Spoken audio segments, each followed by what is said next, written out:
All right, everyone, and welcome back into the cave. We are following right along with our Montreal Expos here tonight. It is 2003. We have made it this far, coming from 1998 to this point. A team that, well, struggled to do anything in the beginning of the show. That first season, only about 68 or 69 wins. We built up a little bit more and a little bit more every year as we continued on here with the project. So here's where we are now, just to kind of catch you up if you've never been here before. We are 6 years into this. This is year number 6 with the Montreal Expos. And, well, we have got quite the team put together. Last season, we made it all the way to the National League Championship Series, where we lost in game number 7 after a miraculous comeback in game number 6 against the San Francisco Giants. We were taken down in game number 7, and a little bit disappointed, but thanks to the help of my assistant GM and my junior GM, we have put together a pretty good team so far this year. Now, if you're looking at the screen right now, you can see that we are currently 16-13. Not exactly where we wanted to be after 1 month of the season, but here we are nonetheless. Now, let's go ahead and take a look at the team's current roster and see what we have going on with the 2003 Montreal Expos. Now, the whole goal of this, too, was to try and win a World Series before 2006. That's when they would move. So we want to try and capture that title to try to keep them in Montreal. So that was the whole goal, was to build them, get them stronger, and get them to the World Series and to win a World Series. So let's go ahead and take a look at our roster and see where we stand.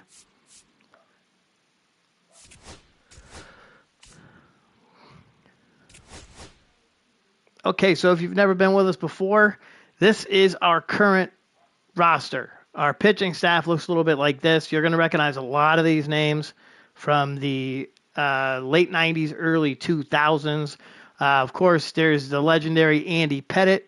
Of course, we know him as a Yankee pitcher, but here he is pitching for the Spos. He's been a complete and total stud since we got him. You see his last 3 seasons have been full here in Montreal. He went 13-10 in year number 1, 15-8 in year number 2, and he's currently 4-1 through 6 games with a 2.44 ERA. So pitching very well to kick off the 2003 season, and not dominating like he did in New York, but he's been very serviceable and a very good pitcher here for the Expos. Of course, we have Javi Vasquez, who has been with us since day number 1. Javi last year went 13-9 with a 3.44 and 146 Ks, and has been good every year, never having a losing record. So he's been solid, and he's been moving kind of up and down the rotation ever since we started the whole project. Of course, we went out and got Bartolo Colon. He came back to the club this year after year number 1 of this whole deal. In year number 1, he was pitching for the Cleveland Indians. Of course, he went 7-15. He then went to the Dodgers, where he had a killer year. So he went to free agency after that season. We picked him up. He got injured. We traded him to the Yankees for our current third baseman. And after a few more years, my AGM, my JGM said, hey, let's bring him back. We'll give him another chance. I said no. They said yes. Here we are. He's 1-3, 7.14 ERA. So not giving us what we would expect from a guy like Bartolo Colon. I said he would get injured. Instead, he's just pitching like total garbage. We have Tim Wakefield, the knuckleballer, 36 years old. Of course, Tim Wakefield has been with our club. This is going on his second full season. Prior to that, he was in Boston, where he pitched very well for the Sox. We got him. He went 12-8 last year with a 4.37, so a high ERA, but he's manageable as well. 3-1 so far this year with a 3.11. So pitching better, trying to hold on to a job is really what he's trying to do.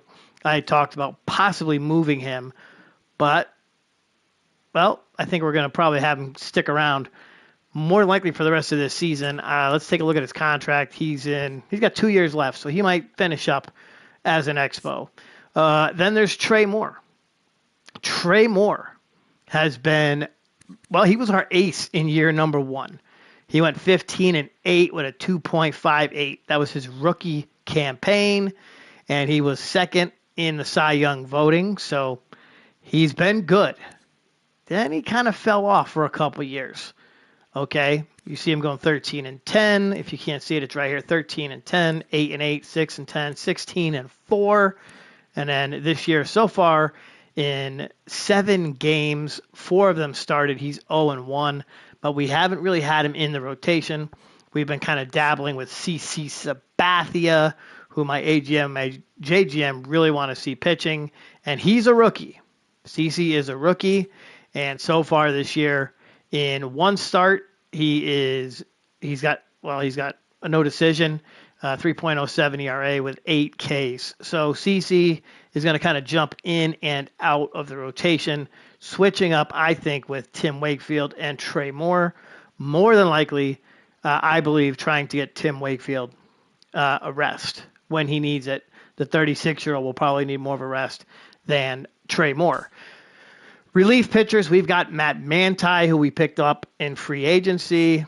Alan Embry, who's been with us now going on, well, this will be his 3rd full season. Ricardo Rincon, who we got in free agency. And Scott Shields, who we picked up in the Rule 5 a couple years back. And he's been pretty good for us. Pitching just a few games. The first year he pitched 43 total coming out of the pen and had a 3-5 record. Last year didn't pitch much at all. We kind of moved him around. And then this year he's actually appeared in 14 games so far. He's 4-1. So he's got the best record on the team next to Andy Pettit. Our closer is Billy Wagner. Now this team was rocking and rolling with Trevor Hoffman for, I want to say, 3 seasons, maybe even 4. And then Billy Wagner was a free agent. Trevor Hoffman had kind of hit his age limit here on the game, and we moved on to Billy Wagner. We also have Eric Gagne, who's our setup man, and I think he's going to probably slide into that closing role before you know it. Our catchers, Javi Lopez, who we picked up in free agency coming into this season, so he is a new face. Jason Varitek is his backup. Paul LaDuca is the third catcher. So we have 3 catchers here on the Expos, and I think that's probably going to change soon. Either LaDuca or Varitek is probably going to be gone. The only other thing I think we might do, I mean, we have 1, 2, 3, 4, 5 catchers in Double A. So one of these guys could possibly be on their way out. We'll probably try to lock down somebody with a trade by moving one of these catchers. Now, Hamilton Porter, he started with us, and he was, I believe, in the 50s range, 50, 40 overall. He's now a 63 overall. We're looking at his AAA stats for the year. Batting average, not good, but he hasn't played a whole lot. So we'll keep an eye on him. He could be in an Expos uniform next year, or possibly even by the end of this season. Let's see. He does. He plays first base as well. So, and we have 2 first basemen, JT Snow and Ike Diggs. JT's been with us going into year number 3, was backing up Mark Grace for most of the 2001 season. Finally took over at first base in 2002. Had a good campaign, 20 home runs, 74 ribbies, and a 277 batting average. But, okay, anyway. So we had Ike Diggs. Last year, he played in 83 games, 8 homers, 38 ribbies, 267 batting average. For him, second base, we've got all-star Kilvio Veras, who is currently on the injured list and will be out for a little while. So that's kind of a bummer for this team. Robert Ekstrom is playing third base with DeAndre Wolf backing him up. Ekstrom, who we got, of course, in that great trade when we got rid of Bartolo Colon. He's been good, but doesn't quite have the bat we thought he was going to have. All right. And he's not stealing bases like we really thought he would.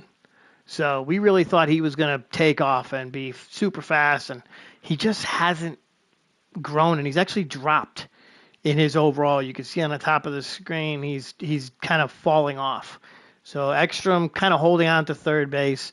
We had Charlie Hayes when we first started this whole experiment. So shortstop, we've got, of course, the man Derek Jeter. Last year, his stats with the Expos. This is his second season with us. And he hit 30 homers and had 103 RBIs, only batting .299, but that was okay. We were happy to have him on the team. He got us all the way to the National League Championship Series. We also have Manram. Now, Manny Ramirez has been with us also going into his second season. He joined the club with Derek Jeter. Before that, he was with the New York Yankees, and they were a powerhouse in the American League East. And actually, they won the first, 4 World Series that we saw here on the channel. He went last year. He hit 23 home runs, had 69 driven in. I think a lot of this, though, is stemming from our lineup. I don't think our lineup is the best. And I don't mean like players. I just mean we don't really manage the lineup maybe the way we should. So center field, we've got Andrew Jones, who we picked up in free agency. He was our big free agent pickup. The Hall of Famer. Congratulations to Andrew Jones on his enshrinement in Cooperstown this year. But Andrew Jones currently not doing what we thought he would do, batting just 191. So we're hoping that here in tonight's episode, he's going to catch lightning in a bottle and start to get something done. In right field, of course, we have Vlad Guerrero, and I say this every episode, but Vlad Guerrero is a Montreal Expo. And in my opinion, he always will be. But we will run into a contract dispute, contract talks with him starting next season. So he's got 2 years left on his deal, and then we have to decide whether or not we're going to re-sign him or he's going to talk to other people. So, and Trot Nixon backs him up, and Trot plays left field as well. So that is a look at the club. As you can see here in the standings, we are 16-13, currently 6 games back of those pesky freaking Marlins, man. Those Marlins can hand it to us. They can definitely hand it to us. The Mets are not far behind, just 9 games. And we saw what the Mets did at the end of last season with a complete and crazy run that got them into the playoffs. The Braves, who were, they were first place for the first 4 or 5 seasons here on the show. And they are 12-17, 10 games back. But we know that they start pretty slow as well. So, sorry about that. I dropped the controller. But we know that they start pretty slow as well. So, and then you have your Philadelphia Phillies. They are 11-17, currently 10.5 games back. Now, we'll take a look at the rest of the standings around the league. We already saw the National League East, so we don't really need to talk too much about it. In the Central, you got the Cubbies. Look at the record for the Cubbies. 25-4. Okay, now, I mentioned this last week. This is supposed to be 2003. We're at that point. And things have kind of moved along how they did in real time.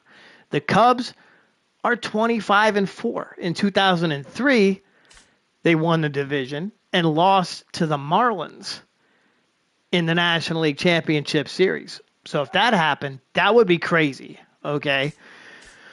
Out west, you got the Colorado Rockies at 16-12, so they're on the move. This is a team that was usually 3rd or 4th here on the show, and they are having a good start to their season. We'll have to see if they can carry it on.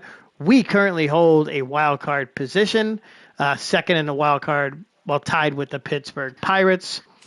In the American League East, the Tampa Bay Rays are 16-12 with just a half a game lead on the Toronto Blue Jays, Boston right behind them, then the Yankees and the Orioles kind of dipping back in the pack. The Central is led by the Chicago White Sox. They are 17 and 11. The Royals 16 and 13. And out west we have the Brew Crew, the Wild Wild West, the Brew Crew leading with a 500 record at 14 and 14. Okay, the American League wild card shapes up like this. So the other thing I thought we'd look at tonight is since we started a little earlier than normal, so I think what we're going to look at too is we're going to look at and see who's out there on what teams, right? So let's kind of fall back here in the National League East. So the National League East, the Atlanta Braves are led by Chipper Jones and John Smoltz, of course, telling of the times, right? The Montreal, the Florida Marlins are led by Jason Schmidt on the mound, and then Alexi Baladeras is their closer. Matt Williams, so that's their eight potential players. You can see Matt Williams so far has started out pretty hot. Matt Williams, I always remember him as the Giants and the Arizona Diamondbacks. The Mets, they've got Nate Cutler, Adrian Beltre, and Al Leiter. Of course, their best player is Adrian Beltre. He's their A potential, and I'd say probably putting up some power for that club. Then we've got Alex Gonzalez in Philly with Boyce Dunbar, and not a whole lot of big names there in Philly, but that's why they're usually pretty way down the standings. We're not going to talk about the Expos. We've already done that. Now, here's why the Cubbies are so freaking good. Look at this club. Jim Thome at first, Sammy Sosa in right, Greg Maddux on the hill, Kerry Wood on the hill, okay? And Kerry Wood already has 48 strikeouts on the season. Ryan Klesko in left field, Rich Aurilia at shortstop. This team has got it. They have got it going on. That's why they are dominating out in the Central. The Reds are led by Sean Casey and Eric Young. The Houston Astros with Luis Gonzalez and Brad Radke on the hill. The Pittsburgh Pirates by Carlos Arellano and Ray Durham. You see Bill Mueller's also there as well. Matt Morris leads the way for the St. Louis Cardinals. Not a whole lot of huge names. Trevor Hoffman, who was an Expo, he has gone there. And you see his record with the Expos, 48 saves, 40 saves, 42 saves. Good for him finding a home in St. Louis. The Arizona Diamondbacks have Lucius Coates.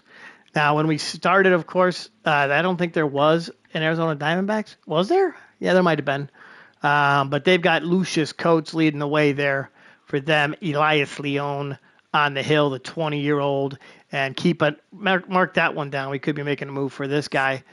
Robbie Newell in Colorado. He's their left fielder. He is just in his third season and has started out pretty good. Mike Cameron is there as well with Grudzy. How about Grudzy? Grudzy's the second best player. He was an Expo when we started this whole thing. And, yeah, you can see him right there. Pretty good years he had in Montreal. Pretty good years before we moved him to Baltimore. So, Grudzy holding it down in Colorado. The Dodgers are led by a guy named Vernon Campos, their catcher. Not a whole lot of names there, just Aramis Ramirez, maybe, that I remember. In San Diego, Jose Cruz Jr., Matt Clement, and Keith Folk are leading the way for the Padres. The Giants, who beat us last year, are led by Darren Erstad at a 90 overall, and Cameron Fleming, their starting pitcher. They also have Reggie Sanders and former Expo Carl Pavano, who pitched for us for 1 year and had a 9-17 before we traded him to the Red Sox. And I don't remember who we got. He was a left fielder, but I don't remember his name right now. And he didn't really pan out. So good for Carl Pavano because he ended up getting pretty good and actually having one or two decent seasons. The Baltimore Orioles are led by Jose Nieves and Tony Batista. Pedro Martinez, Charles Johnson, David Justice, Nomar Garcia Parra, Rob Nen, Travis Fryman. Look at the Red Sox. Mike Mussina, Mo Vaughn. Oh, my goodness. David Ortiz. Yeah, the Boston Red Sox are just loaded. And they started out slow. On the season, so that's pretty crazy. But I think the Red Sox are going to take off. The Yankees, well, they've got the same old Yankees. Bernie, Tino, Jorge, Ken Griffey Jr. That's something that probably would have never happened. But Ken Griffey Jr. was with the Expos for a total of 4 seasons and put up some kind of numbers. But the 33-year-old vet is now patrolling center field, probably doing a little more DHing since we don't have that in our game, since we're playing, pitchers must hit. So Ken Griffey Jr. probably doing a little bit more DH. So hopefully he'll get something done in New York. We've got Billy Howard leading the way in Tampa Bay. Jason Giambi and Ed Taubensee with Tom Glavine in Toronto. Livan Hernandez is the leading pitcher with Mike Hampton. So that White Sox rotation has got to be pretty good.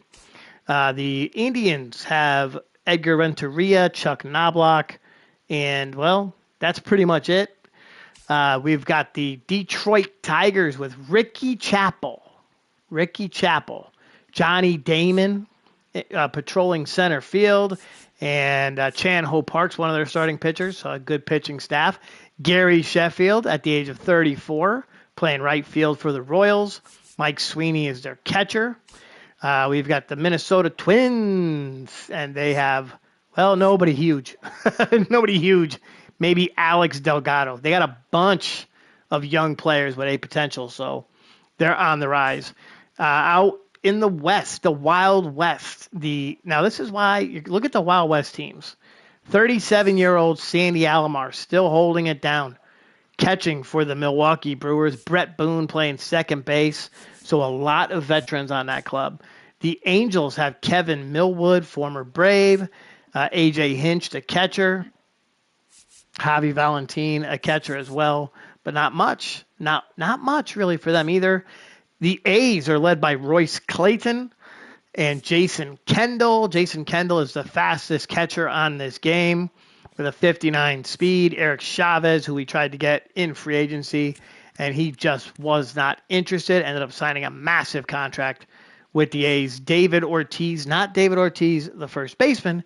David Ortiz, the starting pitcher for the A's.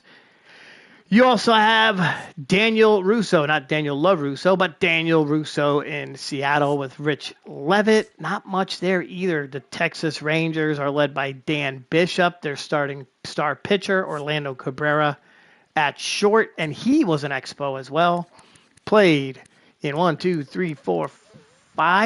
full seasons for our club. So are we going into season number 7? That's crazy. So he played, 5 full seasons, had a couple good years, his best being 2020. I'm sorry, that would have been 2000. Batted 242, but had a hotter bat. Hottest year for his bat was that year. And that takes us through the league. So you kind of have an idea of what we're going to see and who we see on a regular basis. So our calendar looks a little bit like this this week. We will be taking on the Philadelphia Phillies in our first series. That's a 3-game set on the road in Philly. Then we go to Cincinnati for 3 against the kind of mid-range Cincinnati Reds. We'll come back home to Montreal where we take on the Cleveland Indians, who are currently 500 at 14-14. Then Trevor Hoffman and the Cardinals come to town. So Trevor Hoffman makes his return to Montreal. We'll have the Atlanta Braves with Chipper Jones on the road. That's a 4-game set, so that could hopefully help us out in the division. If we can get them to lose, or we beat them a couple times, kind of helps us pull away. The Philly series is also big as well. I believe is Cal Ripken on? Oh, no. Oh, I goofed up. I pressed the wrong button. So we ended up going through the Philly series pretty quick. That's okay. We got 2 out of 3. Then it's Baltimore. I'm sorry. We'll continue on. So we go to Baltimore on the road. Then the Braves come to town. That's a 3-game set. We'll have the San Francisco Giants, who won the National League Championship Series. They will come to town. They, of course, beat us on our home turf. And then the Seattle Mariners will finish up the episode.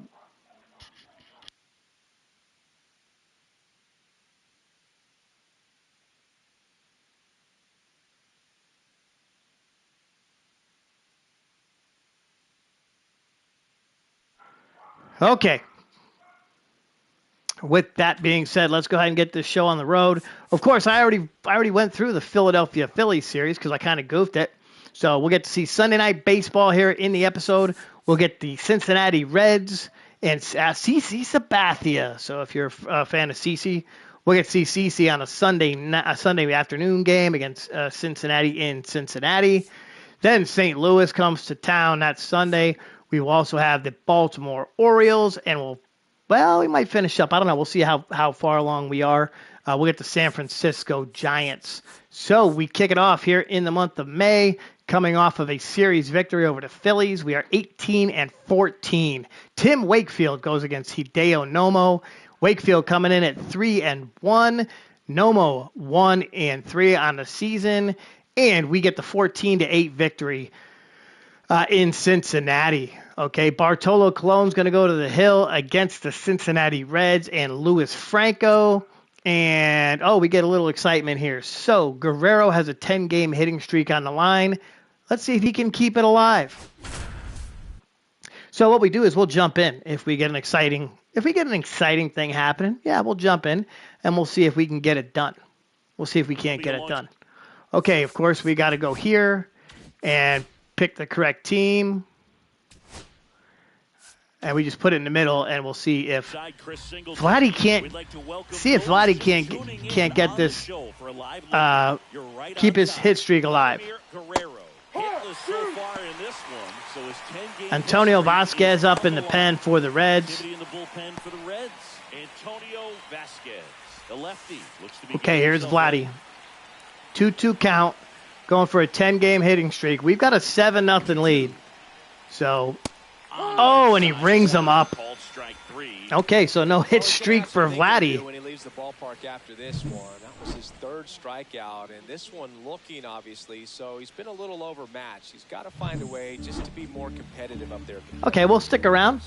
We'll stick around in this one. We'll get to see a little Derek Jeter action. Top of the 8th, 2 outs, 1-1 count, popped up. A foul ball makes it 1-2. Extra off the first with 2 away. Oh, go, baby. Oh, Kenny Lofton puts it away. All right. So Cincinnati is a club that we actually played, or that won the division, the league. I'm sorry, the league, back-to-back years, and then lost to the Yankees in the World Series. So Sean Casey at the plate. Of course, we've got a 7-0 lead. We're going to get a little look at Bartolo Colon here as well. So Bartolo on the hill, and he gets the K. He's got a 8-inning shutout, so we might even watch to see if Bartolo can't get the shutout, maybe a complete game. What do you think? Joaquin Cora at the plate for the Reds. Reds down 7-0. Bartolo misses with that one. Disrupting the hitter's timing with the mix of pitches and changing speeds. You want to keep that front foot inconsistent for the Let's go. Their swings are hesitant, and that's down. Exactly what you want on the mound. Here's an opportunity to do some damage and perhaps unlock this offense. 3-1 count. Be ready to turn on a fastball. Next off. Nice. For a strike. Well, just about to hit that century mark. 100 pitches for this game. Bartolo now. So we jumped into this looking at Vladdy trying to get a 10-game hit streak, and it turns out Bartolo's going for a complete game shutout as well. So he's going to get the ground ball to third. There's Ekstrom. Nice play. 2 up, 2 down. Is that Doing Ike? a nice job of I think that's keeping Ike the Diggs ball playing out of first the air, base. lets the defense work behind him with another ground ball. Good execution. 2 outs. Okay, here's Mark The Kotsay. batter now, Mark Casey. They give him a different name. They can't say his name? I don't know. It's Kotsay, though. Mark Kotsay at the plate. Next offering is fouled back. Oh, he's got to be pretty proud of this outing so far. Okay, 1-2. Guys cower 1-2. coming to a ballpark like this, but he is a tact hitter. Let's go, Bartolo. Like this is very impressive. This has been a treat to watch. Got him. Swing and a miss for the Nice. strikeout. And the Reds Down to go first. 1-3. And that'll do it. All right, so Bartolo, are we going to get to see the complete game? We're back. Shutout. It's the top They're of the bringing in ninth. There's a Antonio pitch on the mound. Vasquez. Antonio Vasquez. And one thing on him, he's been really good this season at keeping the ball. And we'll get to see Manny Ramirez coming up here. 1-1 count. We like to jump ahead in the counts. So Close one doesn't get the call. 2-1. Manny is batting .301 against right-handed pitchers on the season. Doesn't have to challenge him. If he feels better about his off-speed secondary stuff, then stay with it. On the ground, Cora sends it to first. Cora picks that up, throws him out. No problem.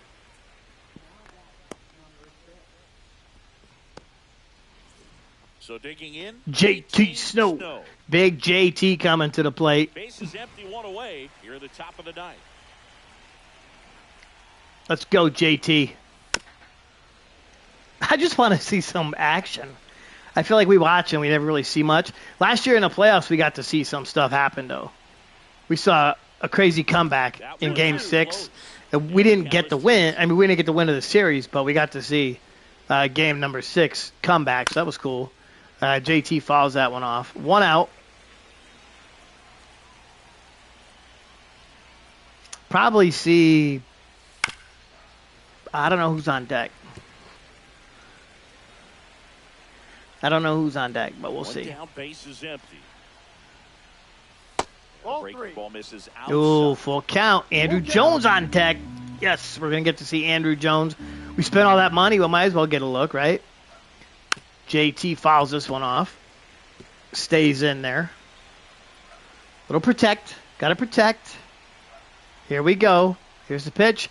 And JT, ooh, we hit it rocket right at Cora. Cora collects. JT, not shocked. You can't be shocked by that.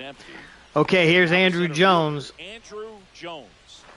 With this kind of lead, he can swing freely. Try to hit the ball out of the park. Do what he loves to do.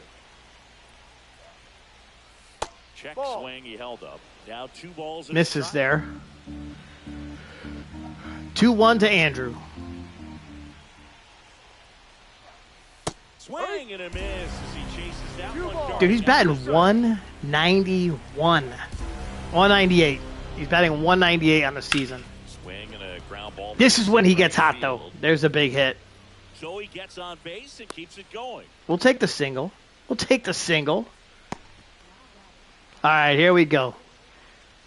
Next to hit, Paul LaDuca. Yes, we get a little Paul LaDuca action here. Ball to strike. Javi must be taking the night off. 1-2. I love that at certain ballparks when they get to 2 strikes. Now they start playing that dun dun music. It's pretty cool. It is pretty cool. They do it at the Yankees too. It's got to get annoying after a while though. That one's in the dirt. Ball LaDuca at the plate. Antonio Vasquez has thrown quite a few pitches here in the inning. This one is fouled away. That wasn't an easy pitch to hit. It's much easier to do damage against mistakes, but that's not what that pitch was. 2 outs. LaDuca drives one to center. Let's see if Andrew tries to stretch it. Oh. Not on Kenny Lofton. Not on Kenny Lofton. Okay, so we got 2 on with 2 outs. So Javi's going to come into pinch hit.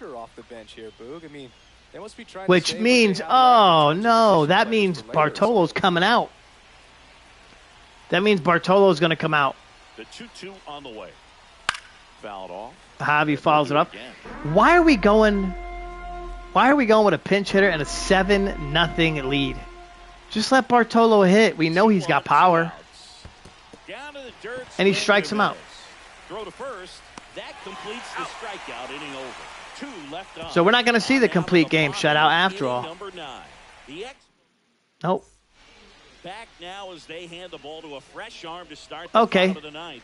Well, the heck with it then. I don't want to watch it. I thought we were going to get to see him get a complete game shutout. And that would have been huge for the AGM and the JGM who talked me into getting him. But they will not get to see that. They will not get to see that. So we'll simulate it to the end. We win 7-0. Nice little shutout. That's huge. There's Derek and Baroa. You got your eye on a sweep. It's not going to be easy to do. So, again, we came into this whole mess trying to see if Mr. Vlad Guerrero could continue his hitting streak, which he did not. And instead, we thought we were going to get to see Bartolo get a complete game, but he still throws 8 scoreless innings. So that's good. Maybe he's catching lightning in a bottle, as I like to say, right? Okay, we move on. Kelvin Veras is eligible to be reinstated, but they will stay injured for a day or two. What would you like to do? I'll activate him. Okay. Today is a day for scouting. So it's time to scout. Let's go scout. Well, I haven't scouted anybody else. Why would I scout now? Not going to. Getting back to the old calendar. If you are live with me right now, we have won 3 consecutive games. Took down Philly 6-5, the Reds 14-8, and 7-0 on the Bartolo 8 innings of shutout work. Now CC goes to the hill against Douglas Cannon, and of course we will jump in and manage this one because we want to see how CC does, right? We want to see how CC does. My AGM, my JGM, massive fans of Mr. CC Sabathia, who we picked up in a sweet deal in season number 1, and I let him, or season number 2, and I just let him sit down in the minors for a couple years. So we'll see. Now we shall see if he can get shit done, right? I want to see if he can get shit done. Okay. Here we go. CC on the hill. Our lineup looks like this. Robert Ekstrom, Derek Jeter at shortstop. Vlad Guerrero plays right field. Javi behind the plate. Andrew Jones patrolling center field. Manny out there in left. JT will play first base. Howie Baroa is at second. And CC Sabathia is our starting pitcher. On the bench, we can use Paul LaDuca, DeAndre Wolf, Jason Varitek, and Trot Nixon. So we see a couple of these guys. Looks like JT is a little tired, but I have nobody that can play first base. So that kind of puts us in a pickle. Yeah, it does. We're in a bit of a pickle with no backup first baseman. So we've probably got to do something and get ourselves a backup first baseman. So if you're just joining me, welcome. We are going to see CC Sabathia in his first appearance of the episode. So we got to talk about getting ourselves a solid backup, maybe corner infielder, first and third. So think about that. And I can try to go digging around here. We're going to be on for probably till about 9 o'clock. So, okay. CC Sabathia, lineup looks good, and let's get this game underway. Ekstrom will lead off for the Spos. And he gets a huge double to lead things off. We know he can run. So we're going to let him go. He steals third. Derek.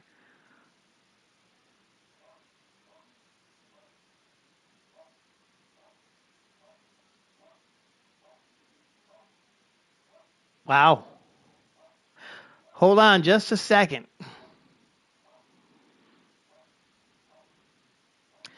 Well, a little technical difficulties, but hang in there. We will get this going. We will get this going.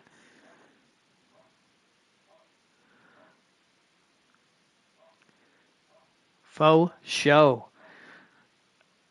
Well, welcome on in. My junior GM is here, and yeah, so Ekstrom last season was bad. He's bad. How is he doing? Yeah, I know. I did say that, and he's actually doing pretty good. He's actually doing pretty good so far on the season. So, and he just stole third base, so good for him, right? Good for him. Uh, I do. Oh, here we go. All right. So we've got Ekstrom on third. We've got Jeter at the plate. It's the first inning, and Derek strikes out. Vlad grounds out. Ekstrom just stranded over there at third. We can't get him in. Javi strikes out. So, CC can't get any help in the first inning. Let's see what he can get done on his own. Eric Young to lead off. He singles. Javi tries to. CC tries to pick him off. Can't get him. Loretta fielder's choice. Casey strikes out. Cora hits a 2-run jack. Who was my favorite Yankee now and all time? Oh, wow. Well, honestly, I don't watch a whole lot now. I do like Ben Rice. So if I was saying my favorite Yankee now, I would have to probably say Ben Rice. I do like Jazz Chisholm too. I think Jazz Chisholm has a lot of, I don't know what you would say, balls. I mean, going out with a lollipop in his mouth and shit like that. Jazz Chisholm's pretty cool. But Ben Rice, I like Ben Rice. Kind of has that Yankee feel. Like he kind of has that. He reminds me of. He doesn't play like him because he's better than him, but he reminds me of Shane Spencer. You got to go back, Google Shane Spencer, whatever it is, but look at Shane Spencer. And, of course, my favorite Yankee of all time, if I have more than one person watching and you know the Fanatic a little bit, you can guess. I will let you guess who my favorite Yankee of all time is. You could probably tell. I'll give you a couple of hints as we go through the show, unless you get it real quick. So, okay, so we are down 2-0. CeCe's still out there trying to get through the first, and he gives up a double to Kotze. Emil Brown gets a single. Then he steals second. Tyson now at the plate, and we get the fly out. So CeCe struggles in the first inning. Andrew Jones to lead off. Strikes out. Manram strikes out. JT is going to ground out. Rodrigo Calero at the plate. He grounds out. Douglas Cannon strikes out. And Eric Young walks. So we put the fastest runner on base. Try to pick him off again. Can't get him. Another single out of Loretta. And Casey grounds out. Okay, here we go. Howie Baroa. Flies out. CeCe singles. Hey, he helps himself out. Way to go. Ekstrom pops out. Derek Jeter reaches on an error. Vlad Guerrero flies out.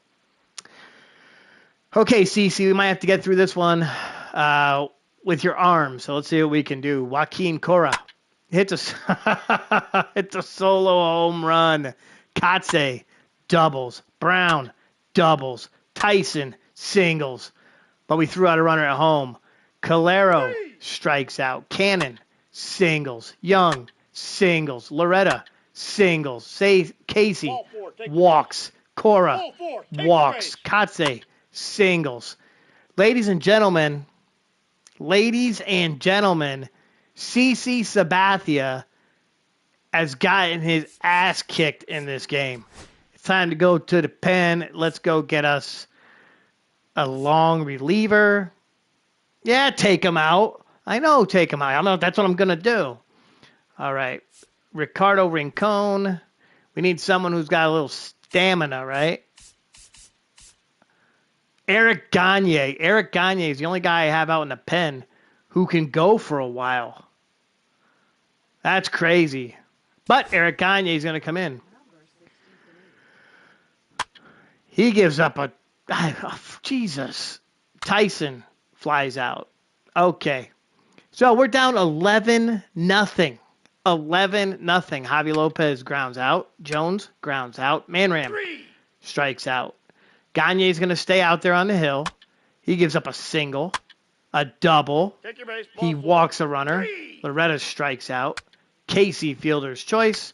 Cora ground out. Hey, we got through one with no runs scored. JT hits a solo home run, and it's 11-1, and we are back in this one. Here we go. Baroa grounds out. Gagne strikes out. Ekstrom strikes out.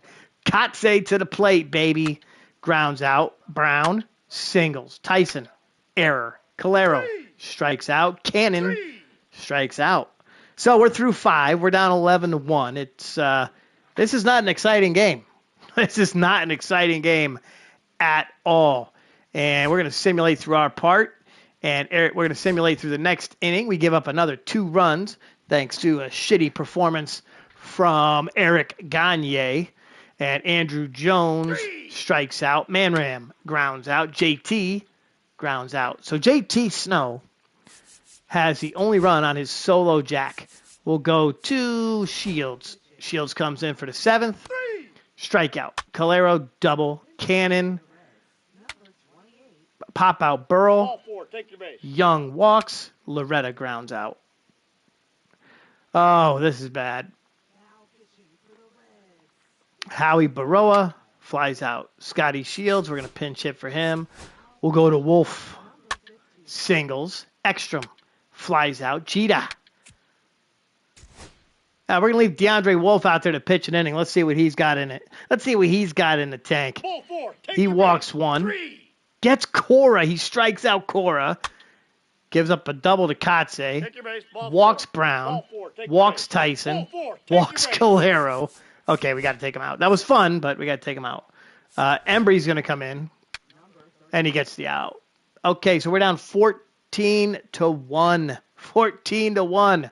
Vlad Guerrero grounds out. Lopez singles, and we're coming alive here in the top of the 9th. Jones reaches on an but they got Javi. And that's the end of the game, ladies and gentlemen. That was a real shitty experience from here in the director's chair. 14-1. CC Sabathia could be making his way to the bullpen. We'll give him one more opportunity next Saturday against the St. Louis Cardinals. So we'll have to see what he can get done there. But we've got 3 coming up with the Indians, and currently we're 20-15. They are 19-15. So let's see what we can do against the Cleveland Indians, Guardians, Indians, whatever you want to call them. All right, Javi Vasquez on the hill, and we take a loss in that one. Kilvio's back. We're going to place him on the bench, and then we're going to go and put him back in the lineup because we need some Kilvio in the lineup, right? Definitely need some Kilvio in the lineup. Howie, goodbye. Thank you. You did a good enough job. But Kilvio's back.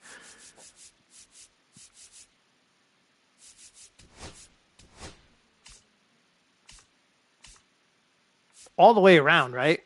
Yeah, all the way around.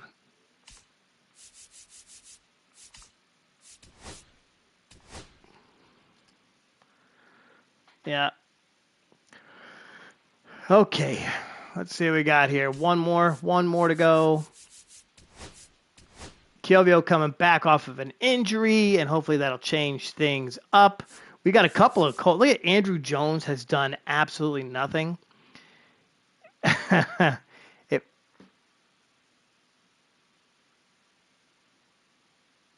If you could only eat one burger for the rest of your life, where would it be? That's a good question. What about you?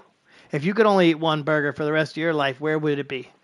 What burger would you eat? I mean, I know which one it is. You still haven't tried to guess who my favorite Yankee is of all time, right? You still haven't tried to guess that, but I would say I'm more interested in hearing what you got to say. What's your burger? What is your burger of choice? Sorry,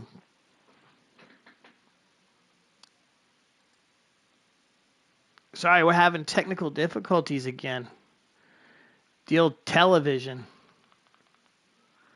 I swear, man. Okay, here we go. So Andrew Jones we're talking about right now. Here we are. We're 20-16, 6.5 back of the Marlins. We take a look at our lineups, and well, Robert Ekstrom, he's doing okay, batting 341, 2 dingers, and 14 RBIs. If you don't know what I'm looking at, it's up there on the top to the right of his of all his attributes. Kelvio Veras, he was hot when he went to the injured list, so we're hoping he can continue his hot hitting. He's batting 329. So out of the top of the lineup, we have 3 of our best hitters: Ekstrom, Veras, and Vlad Guerrero. Then we start to fall off. Javi Lopez batting 240, but he's got the pop in his bat, so we're going to leave him in that 4th spot. Then it's Derek Jeter. Derek Jeter's batting 252. Okay. Okay, so I can tell you right now that, yeah, if I had to, In and Out would probably be one of them. But if I only had one burger for the rest of my life, In and Out was good, but I'm not like, I'm not like dying on that hill, man. It's good, but it ain't that good that I'm gonna be like, oh, end of my life. I'm stuck on an island and all I have is In and Out burger. No. Five Guys. No, I'm not crazy about Five Guys. The biggest thing about Five Guys for me has to be the fact that I go in there, buy like 3 burgers, and I feel like I got robbed.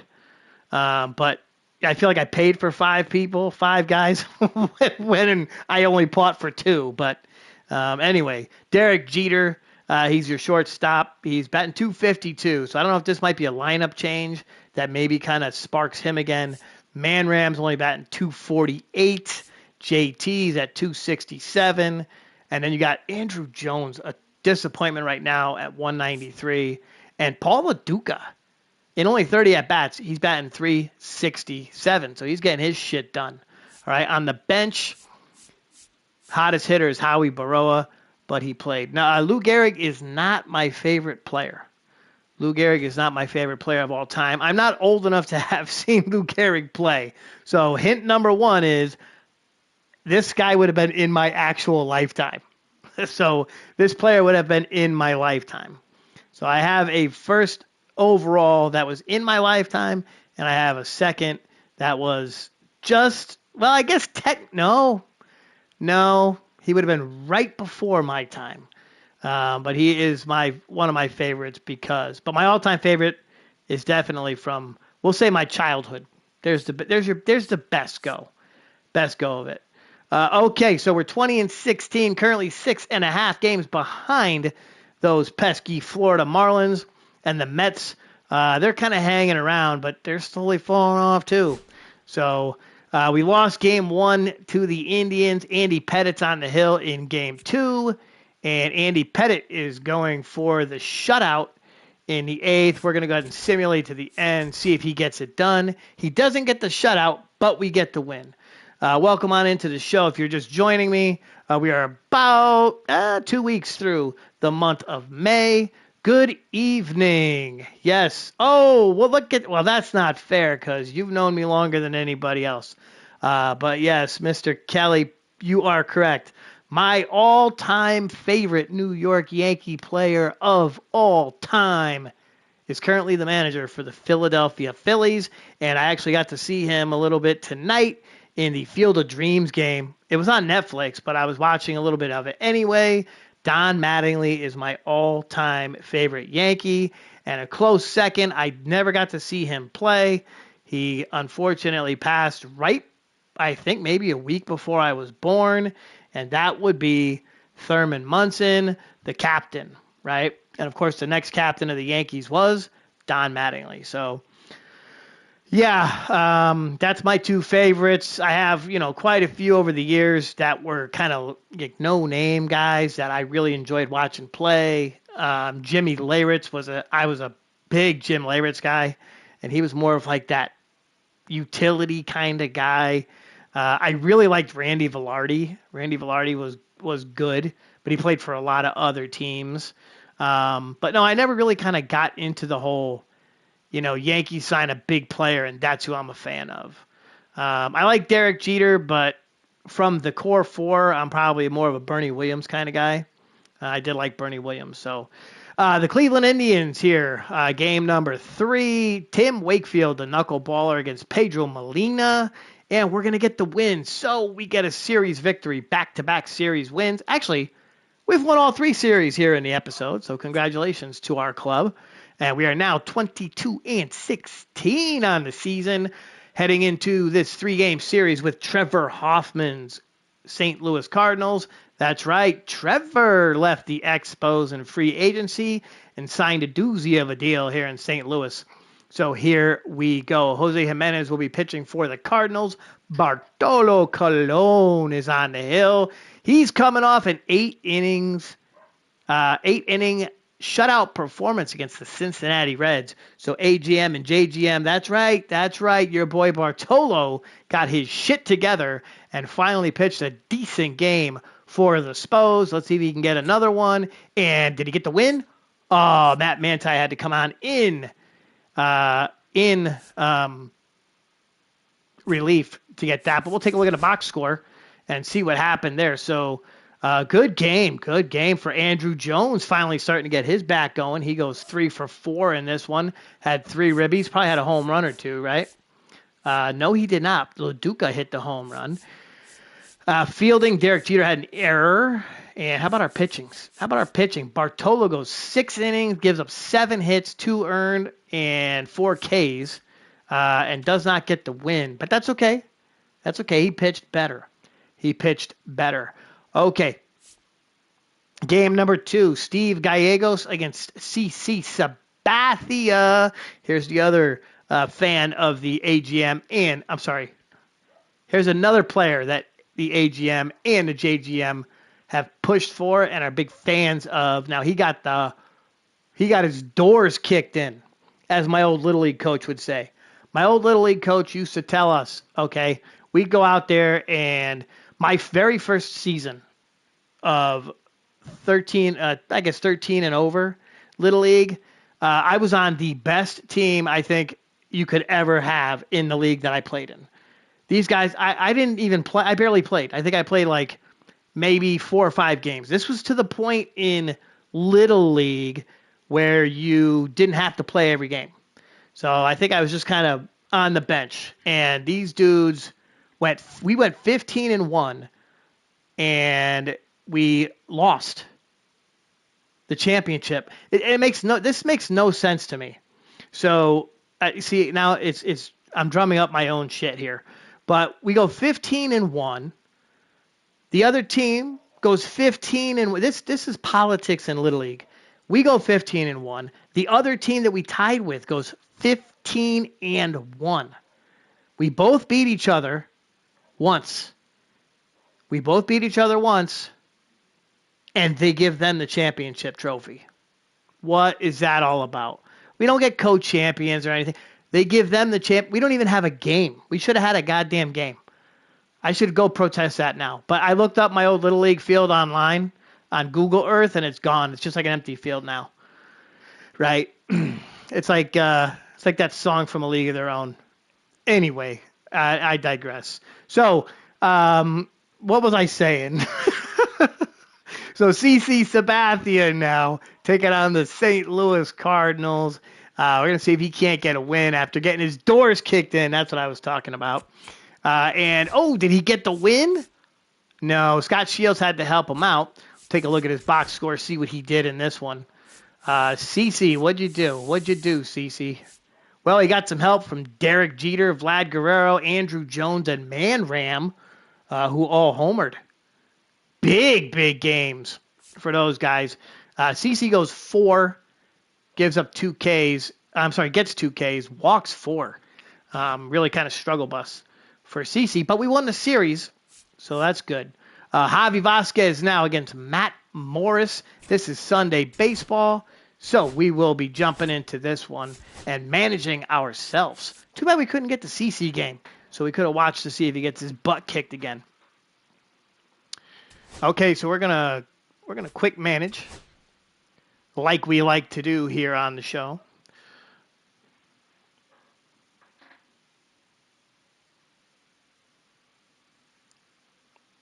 Alrighty.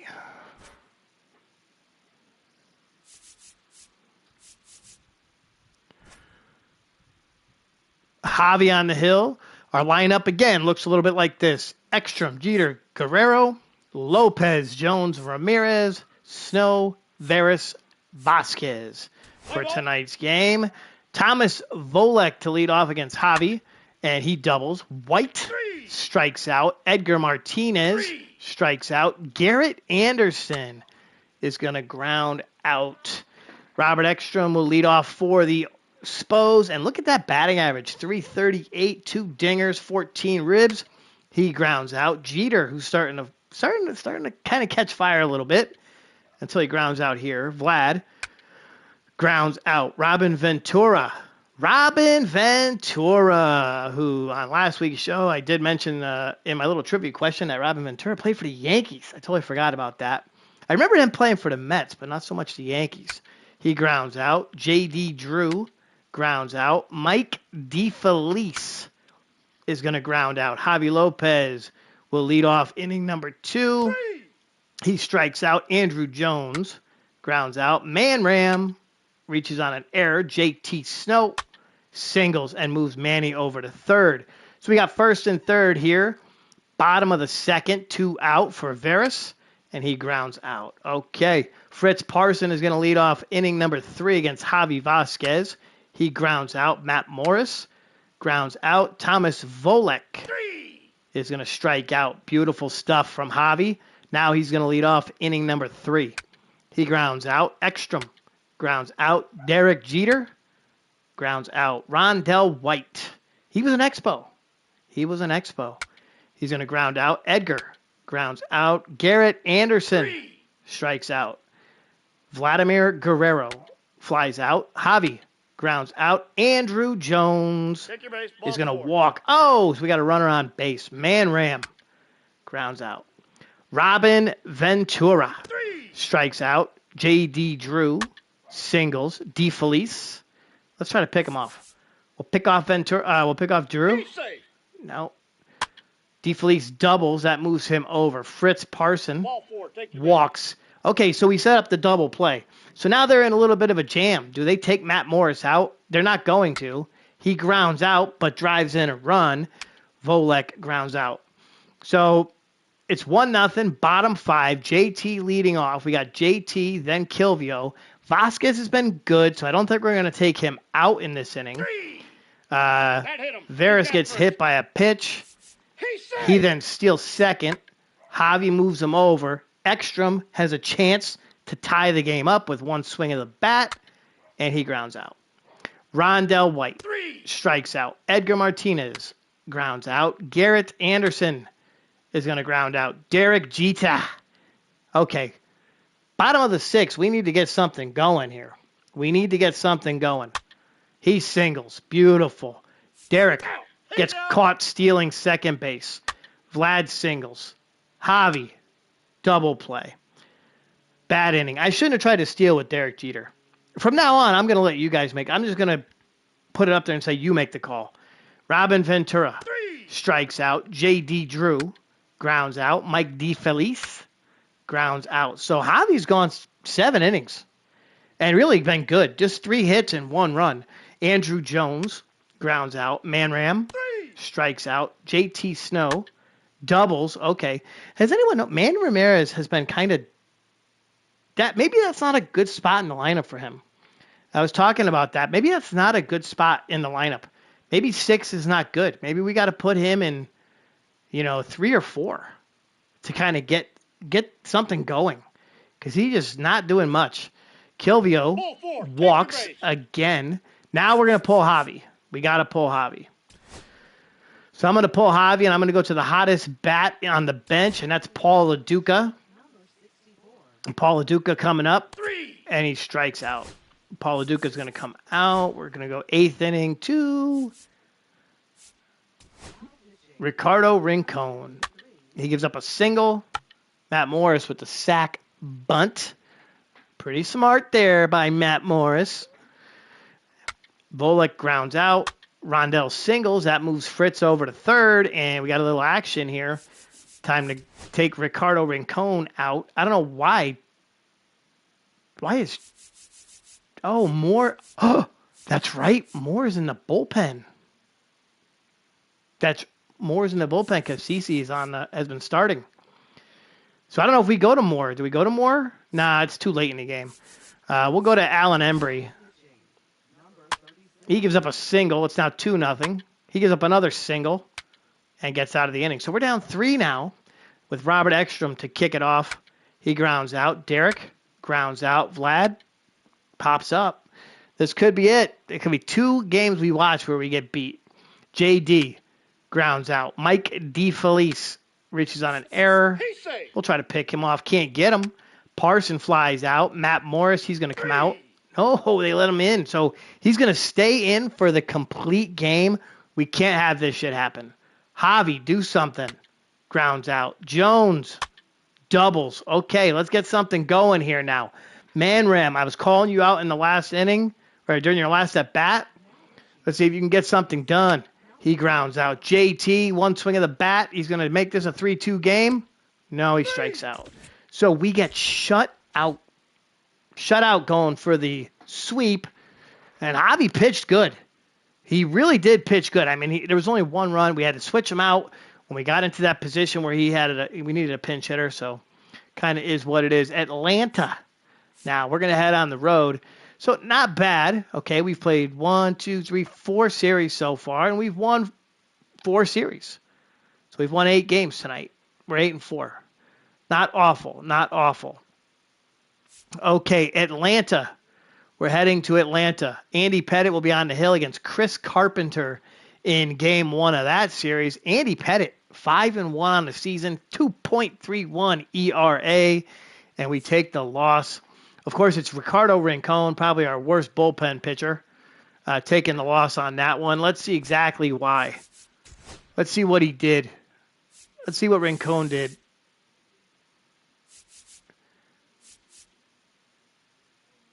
Probably gave up I would guess he gave up a frickin' walk-off or something. Tim Wakefield in game 2 against Leland Watson. And that's a win. Bartolo Colon against Braden Hills. Bartolo Colon. We're going to give him another chance because he got a win in his last game. He didn't get the win, but we won. And we lose. Uh-oh. He's now 2-4 on the season, ladies and gentlemen. I could be on a roll here with Bartolo Colon. He could be rolling out the door. We could be trading him again mid-season. Yeah. I got a few listeners out there who actually wanted him real bad, so you better talk me into keeping him. Because I don't know if I want to keep him. CC Sabathia. This could be our first series loss of the episode. And yes, it is. CC takes his 2nd loss of the season. His ERA is through the roof. And before we head into the Baltimore series, we are going to the rotation because I'm sorry, but CC Sabathia, you have not earned it yet. You'll be coming out of the pen. And Bartolo, you will be pitching behind Trey Moore for certain. Yeah. You're going to go to 5 on the chart. And actually what we're going to do, I'm going to put Trey Moore to pitch the next game. Javi, Andy, Tim Wakefield, then Bartolo Colon. CC, if you start showing me some numbers out of the pen, then maybe you'll take Bartolo's spot and you guys will go back and forth since you can't seem to do much. Trey Moore, we know he hasn't had a whole lot of activity this season so far. So we can't really judge Trey Moore, but we're going to get a chance to here as he's going to pitch game 1 against the Orioles against Kyle Farnsworth, and we get the win. Trey Moore. Let's see what he did.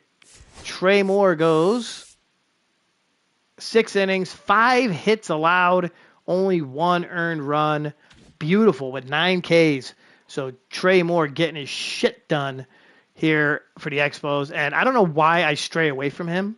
Every time I do that, he comes back pitching better. Maybe we just keep him. Just freaking keep him where he is, right? Okay. Game 2 against Baltimore. Javi Vasquez on the hill. He got an extra day of rest. Oh, you want to see who we can trade for Bartolo Colon? Oh, okay. All right, let's get through the Baltimore series. After the weekend, before we head back home to Montreal, we will get together in the office and we'll talk about who we can get for Bartolo Colon. That's a very quick jump. That's a very quick jump, people. Okay? We're jumping off the Bartolo bandwagon that fast, huh? That fast. All right. I mean, look, I spent money to get the guy. I brought him here, and now I'm sitting in my office going, "What the hell, man? What the hell?" I got some bad info. I got some bad info about Bartolo Colon. And look, I like the real Bartolo Colon, especially when he hit that home run when he was with the Mets. That shit was sick. But he has not been good for us. He has not been good for this club. Okay, Javi will go against Chris Baez here on a Saturday night game, and we get the win, so we take down the Orioles. Time to see a little baseball. Andy Pettit will pitch on Sunday afternoon baseball against Paul Dillard of the Orioles. And let's go ahead and jump into this one.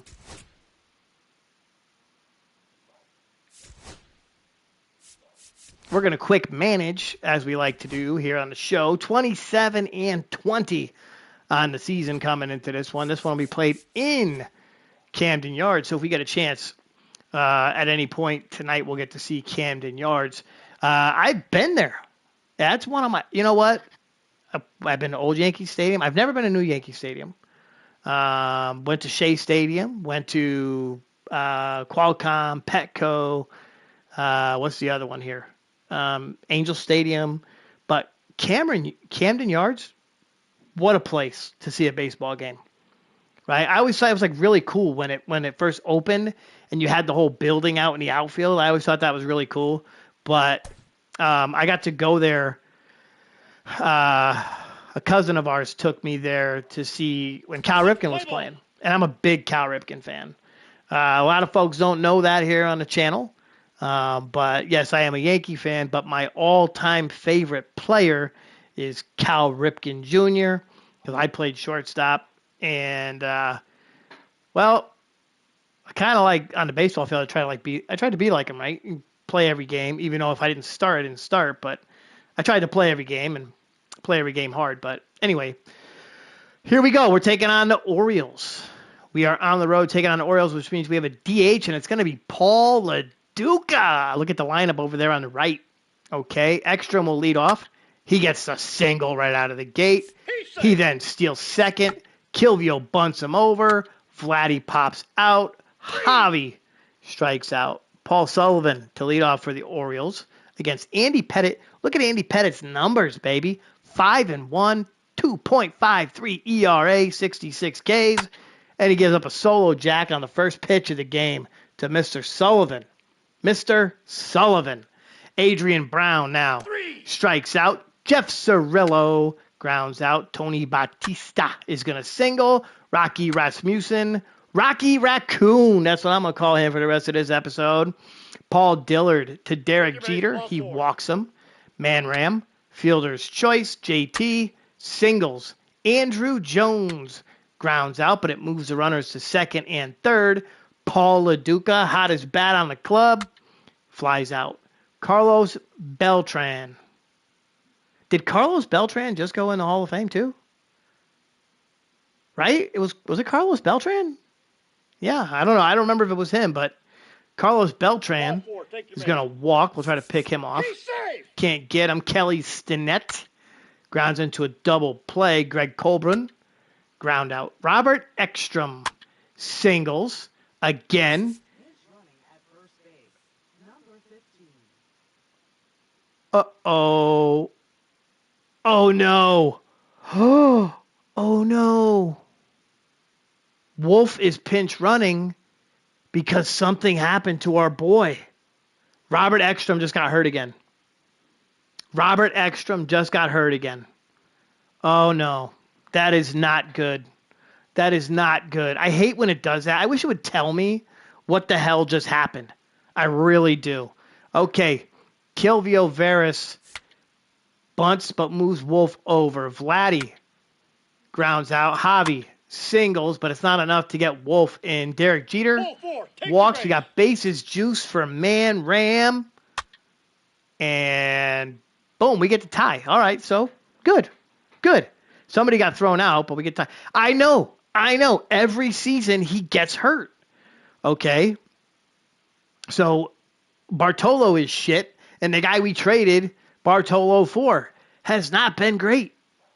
And I swear, if he's injured again, I think we re-signed him. I don't think I gave him a big long deal, but he has not panned out, man. He really has not.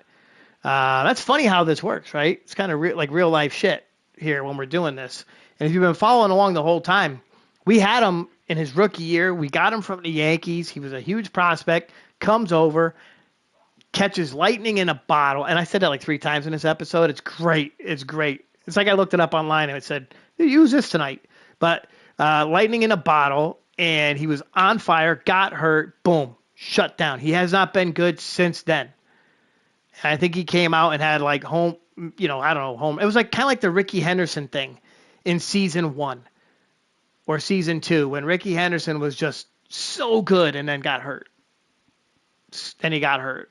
Matt Mieske against Andy Pettitte. He grounds out. Paul Sullivan strikes out. Adrian Brown is going to ground out. JT Snow ground out. Andrew Jones single. Beautiful. Finally got something done. LeDuc double play.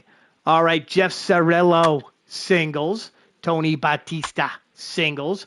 Rocky Raccoon fielder's choice. Carlos Beltran is going to hit into a double play. So we got a game here, ladies and gentlemen. Strikeout for Wolf. Veras hits a solo jack, and it's 2-1 Montreal Expos. Vladdy goes back-to-back, and it's 3-1.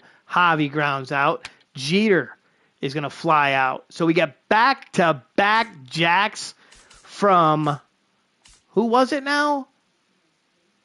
Kilvio and Vladdy. What the shit was that all about? Kelly Stinnett singles. Colburn strikes out. Matty Mieske double play. Man Ram coming to the plate. He grounds out. JT Snow walks. And he steals second. What kind of shit is that? Here comes Andrew Jones, and he drives him in. It's 4-1. Look at that shit, man. JT got a stolen base. The whole team was standing there like, what the shit? He doesn't steal bases. Well, in our club, he does. Paul LaDuca is going to walk. DeAndre Wolf is going to ground into a double play. Paul Sullivan coming to the plate, and he flies out. So he's done nothing since hitting that leadoff jack. Brown grounds out. Jeff Cirillo grounds out. Kilvio Veras. Kilvio. Doubles. Ted Lilly. We almost got Ted Lilly in the trade a couple different times. Vlad Guerrero reaches on an error. Javi Lopez with nobody out. Runners on first and second. Should we double steal? Oh, we tried to, and it didn't work. Vladdy's going to go to second, though. Lopez grounds out. Derek singles, drives in Vladdy. It's 5-1. Man Ram grounds out. Andy Pettitte's still hanging around. This dude is a horse. He is a workhorse with this club. Batista singles.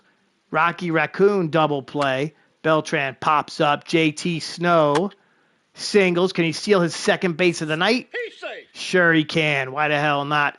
Andrew grounds out. Paul LaDuc strikes out. DeAndre Wolf. You've seen that movie? That's a 1980s movie. Wolf. Right? Love that flick. A lot of people don't. You know, Michael J. Fox made a lot of great movies in the 80s. And I think that one's kind of down there on the list. So if you're joining me and you're watching live and you're seeing some Michael J. Fox movies, you know, everyone's going to say, oh, yeah, Back to the Future, right? And Secret to My Success and Doc Hollywood. But what about Teen Wolf? I dug that one. And that's a runner thrown out. So Teen Wolf can't get the job done. Andy Pettitte threw through 7 innings, we're going to go with him. He's still got some juice. He gets Stinnett. He gets Colbrun. He gets Miski. Veras now to lead off. Singles. He's going to try to steal second. He gets it. Vlad grounds out. Javi Lopez grounds out. Derek Jeter singles. We got first and second for Manram. Ground out. Andy Pettit, complete game. He gets 1. He gets 2. And he gets 3. Robert Ekstrom sustained an injury, lower back pain during today's game. It appears he will be out for a few days. What would you like to do? We're going to keep him active because if it's a couple of days, I'm not going to worry too much about it. I mean, look, everybody has lower back pain. Should I go through that all the time? You don't see me missing games. Work, games, whatever. I do complain about it on the golf course from time to time, though. Okay. So here we are. We're getting towards the end of the month. And the junior GM said, let's see about who we can get for Bartolo Colon. So let's go ahead and do that. We're going to jump to the trade screen. Oh, we'll go to trade talks. And so I don't know if anyone out there plays. And if you happen to, you watch me, and I don't know when you watch me, but if you do watch me and you play MLB 26, the show, the trade engine thing is weird. Like you send them a trade and then they accept it and the guy's just gone. There's like no back and forth. You can't see really, it just doesn't work. Like you can't have it suggest a trade to you or anything like that. So you just kind of go for it. It's kind of like real life, I guess.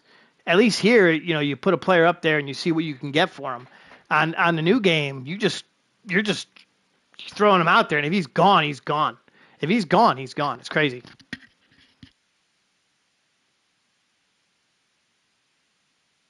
Okay, here we go.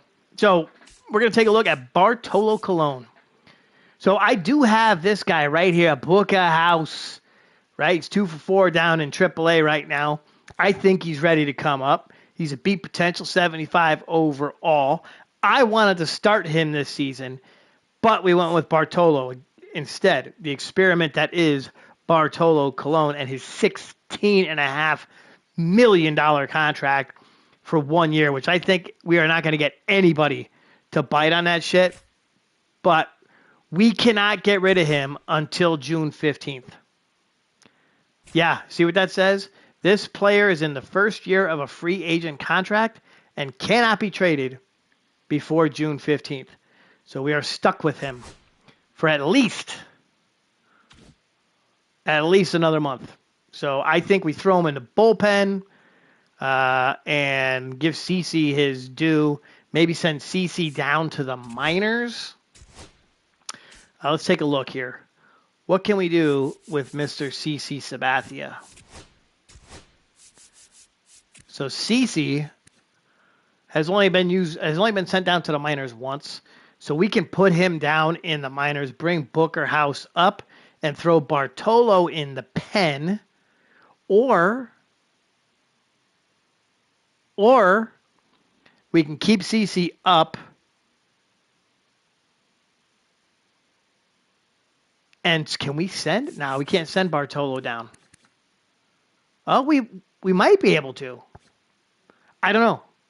Your thoughts? I think that Booker is on the 40-man, so we can bring him up if we wanted to. So I'm going to kind of leave that out there for a little bit. I'm going to leave that out there for a little bit. Okay, so we know now that we cannot trade Bartolo Colon until the 15th of June in our world. All right, we're kind of stuck with him and his not so good pitching, his not so good record. But with that being said, we do have Booker House, who has been not superstar caliber down in AAA, but he's been good enough, and he's only getting better. We can give him a little bit of a shot, and if anything, we send Bartolo down. Unless it tells me that Bartolo can't because of his veteran status. But your thoughts. If you're watching live right now, put your thoughts up on the board. I'm going to give a couple of minutes here. I'm just going to leave it on the old record screen, and we will go from there.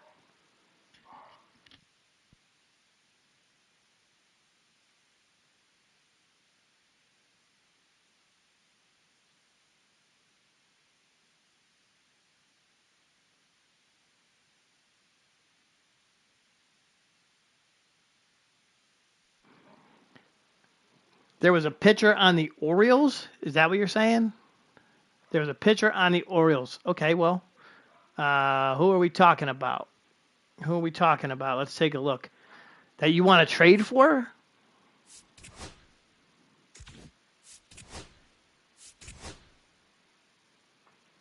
And let's see.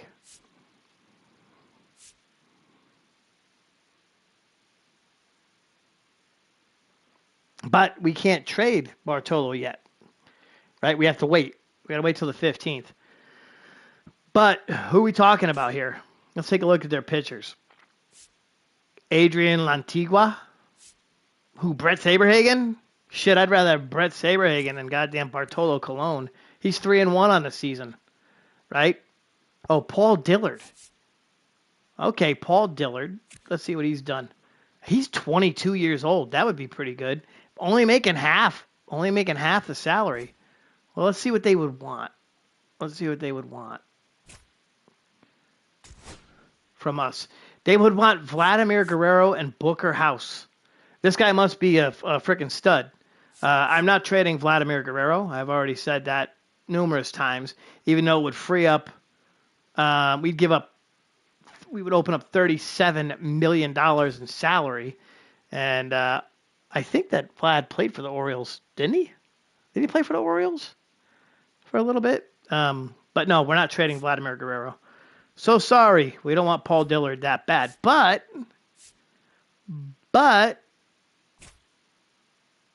oh, he's in his first year of a contract. Check his stats.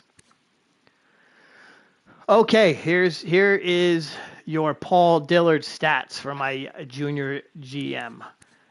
We are he was 3-6 in his first year. He pitched 2 full seasons. Last year he went 10-11. 2 years ago he went 10-11, 4.37 ERA. Got his ERA down in 2002 to a 2.79, the exact same number of strikeouts in 6 innings pitched more, and had an 11-8 record. So he's good, but I don't think he's that good. Now, what's important is his attributes, right? So stamina, 68, and it's on a decline. Velocity is good. The guy throws hard. Probably be good out of the bullpen if we really wanted him. And he only has 1 year left before he goes to arbitration with the Orioles. So they'll probably be keeping him around for a little bit. But he doesn't walk too many batters, and his strikeouts are not bad. So, but again, we're still stuck. We're still stuck in the rut with Bartolo because we have to wait till the 15th to grab him. So, or to let him go. But who else do we have here? Let's see. You know what? Let's just do this. We'll freaking put him out there. I'll put Bartolo on the block. He's going to go to the trade block. And who else do we have that can go on the trade block right now? Jason Varitek, because Paulo Duca has been a good backup so far. Robert Ekstrom's going on a trade block too because, well, I'd love to use one of these guys at third base because they're studs and they're good. They're going to get even better. Who else we got? I think that's pretty much it. So our trade block is Bartolo Colon, Jason Varitek, and Robert Ekstrom. That's who I'm willing to part with right now. Never thought I'd be saying that about Robert Ekstrom, but that's who I would be willing to part with. Mr. Junior GM says the rankings at each position are great, just first base a little weak.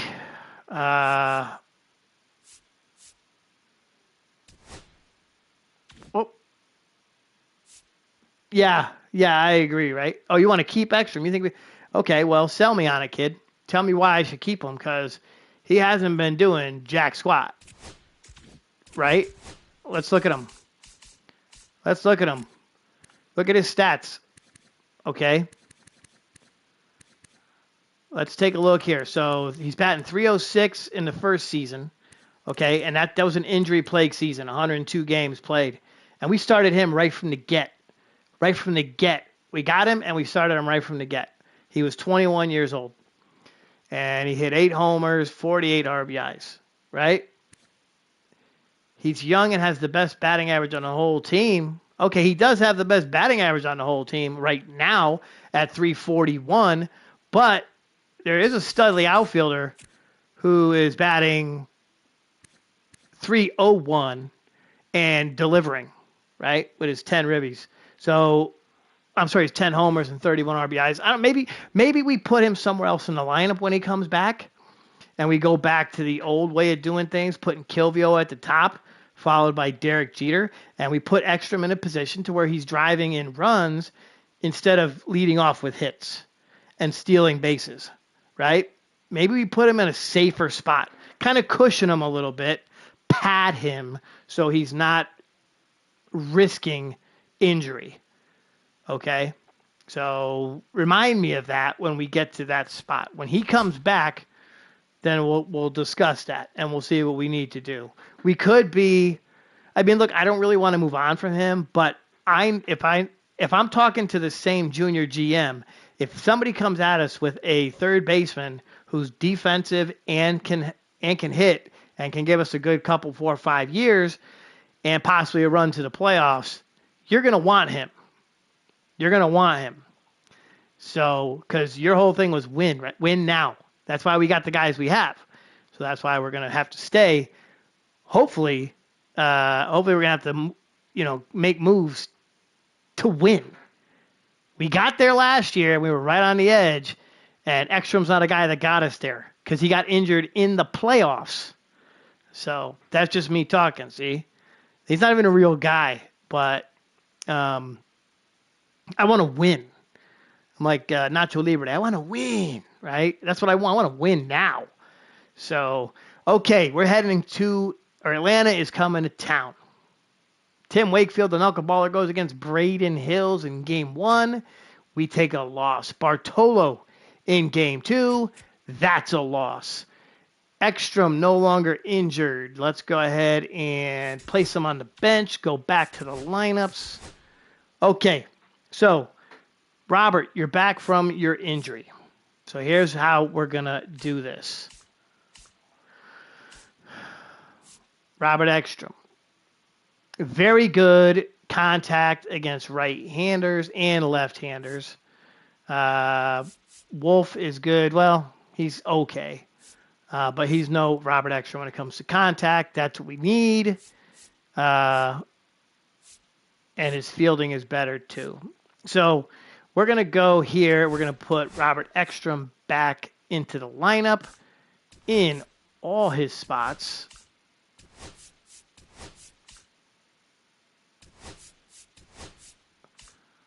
All right. Maybe he'll perform now that he's on the trade block, too. Who knows? I'm going to go back to left-handed, no DH. And Ekstrom could play first. Oh, he can play first. Okay, well, if need be. If we needed him to play first. I think JT's pretty good. He's been doing a pretty good job, but he can play first if we absolutely needed him. Hell, maybe we trade JT Snow. Bring up one of those young shortstops to play third. And, good. The junior GM paying attention to shit. I like that. Okay, so we're going to go lead off is going to be Kilvio Veras, followed by Derek Jeter. We're going to go Veras, then Ekstrom. Then Jeter. Then Vlad. Then Javi. Then Manny. No, Manny. Vlad, Javi, JT, Andrew Jones, Trey Moore. Andrew Jones, a power hitter. We got him batting 8th. That's great. We're going to do that same thing here. Kilvio, Ekstrom, Jeter, Vlad, Manny, Javi, JT, Andrew, Paula, Luca. And I'm just going to go like that all the way around, so bear with me.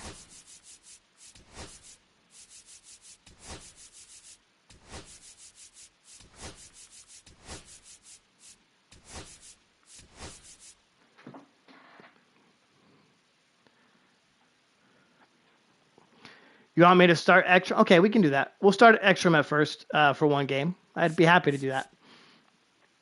We can do that from the game screen for sure. Manny Ramirez, Javi, JT, Andrew, Trey.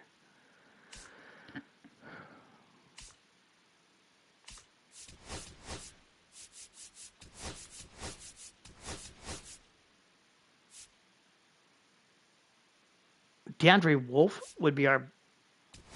No. I like Paul LaDuca. I just like Paul LaDuca at DH. Okay.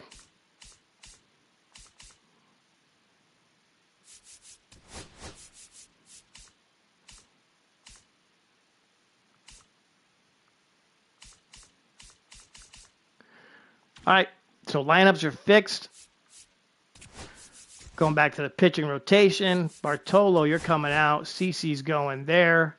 We are not going to touch anything else until we get to the trade portion. So we got till June 15th, then we can move Bartolo Colon. Don't think we're going to get there in this episode, but we'll keep that in mind for the next one. Atlanta on the road. We've lost 2 in a row to the Braves.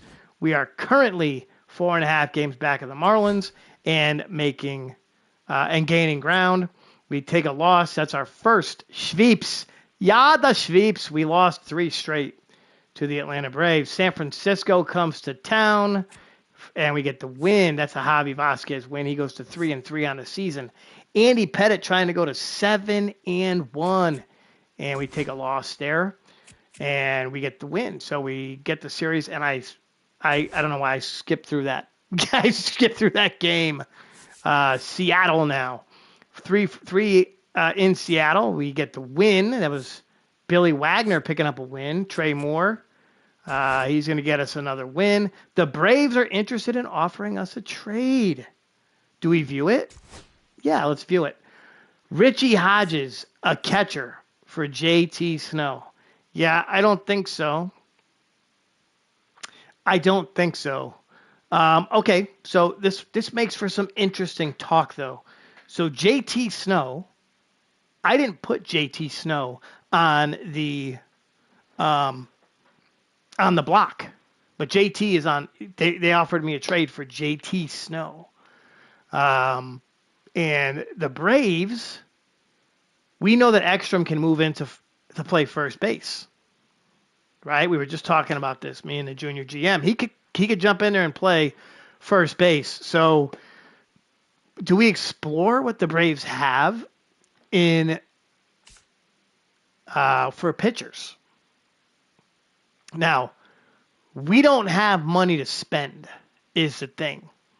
So we'd be looking for probably a prospect. Okay? And they've got a couple of good ones. Leland Watson is 4-4 on the season. We are struggling in that 5th spot in our rotation, right? So, I mean, I feel like we would have to get more, though. If we're going to give up JT Snow, they'd have to give us more. So, I don't think we can add to it. I think we have to turn it down and then go back to them with a trade. But Richie Hodges is a catcher. I already took one of their catchers. He's a minor league catcher, and he has no... Well, he's got some stats. He's been 303 down in the minors, but, I mean, that's an absurd trade. Now that I look at it, that's kind of an absurd trade. I don't know how you feel about it, but I'll give you a second. mull it over. But do we do something with the Braves to maybe try to get a pitcher, or do we hold off and wait till we get to the Bartolo situation? Wait till we get to, you know what? Yeah, fuck it. I'm not gonna sit here and wait. We're just gonna wait till we get to the Bartolo situation, right? Okay, ladies and gentlemen, let's keep this thing going. We have won back-to-back games against the Mariners. Javi Vasquez takes the hill against Art Pack, and we lose game 3. Now it's on to Arizona. Andy Pettitte, and did we win that game? Nope, we lost that game. You know what? I'm cruising right to the 15th. I'm just going to rock and roll. I got about 30, I can't do math, 37 minutes or some shit like that. Okay, Arizona, loss. Arizona, win. So we're 33 and 27, currently 8 games behind. We're going to need some help here. We're going to need some help because the Marlins are playing good baseball and the Braves have rocketed up the board. They have rocketed up the board for sure. Let's go ahead and let's see what they've done here in the episode. So look at all that green on their schedule. Look at all that green. Most of them against us. They beat us 6 out of 7 games in the month of May. The Braves have owned us. We are the Braves, or the Braves are our daddies. Yeah, the Braves are our daddies, yeah. Anyway, let's see here. Getting back to the Expos. So we're going to take on the Cubbies for 3. Trey Moore on the hill. And that's a loss. That's a win. That's a win. So we get the series against the Cubbies. Tim Wakefield goes against Texas in game 1 of a 3-game set at home. That's a loss. That's a loss. That's a win. So we're 36 and 30, 9 games back. And we are creeping up on the 15th of June. Then we'll be able to take a look at Bartolo's record and CC's record and try to figure out what we're going to do with those guys. That's a win. So we get 1 against the Mets. Let's get 2. Andy Pettitte going for a shutout again, and he got it. Andy Pettitte gets was it a complete game? Yep, complete game, 8 strikeout shutout for Andy Pettitte is the best guy we ever got in this game. Hands down. Tim Wakefield, and we sweep the New York Mets. Beautiful. So that should help us out, right? Yep, we are now in 2nd place, alone in the standings. Just 6 games back of the Marlins, 39 and 30 on the season. Let's take a look at the standings as we continue to rock and roll here. The Expos are 6 games back of the Marlins. Braves 7 games back. So we got that, again, that kind of 3-horse race in the East. The Phillies and the Mets are just kind of in the back, hanging out. The Central, the Cubbies, well, they've lost some games now. They've started to lose now. They're 40 and 29 on the season, and they are just 2.5 games ahead of the stubborn Pirates. The Cardinals are also hanging around as well. We go out to the West. The Giants, 35 and 34. A tight race out in the West. The Diamondbacks, the Rockies, hell, even the frickin' Padres are hanging in there 5 games back of the Giants. So this is going to be an exciting race towards the end of the year. Hell, the Dodgers, too. They're 6 games back here in the 2003 season. We have the wild card if the season ended today. So that's a good thing to know. We're 39 and 30. We're 1.5 games ahead of everybody else. I guess is what that means. I don't know. The American League East, the Red Sox have a half-game lead on the Blue Jays. And look who's back in the picture. The Yankees are a half-game back. The 5-time champions here on our show. They're 36 and 31 on the season. And they must be healthy. They're getting shit done. The Central, not really a runaway there, but they've got a 3.5 game lead on the Indians and 4.5 on the Tigers. And out west, This one's starting to kind of separate a little bit. The Brew Crew with a 3-game lead on the Angels and a 6.5 game. I'm sorry, on the A's and a 6.5 game lead on the Angels.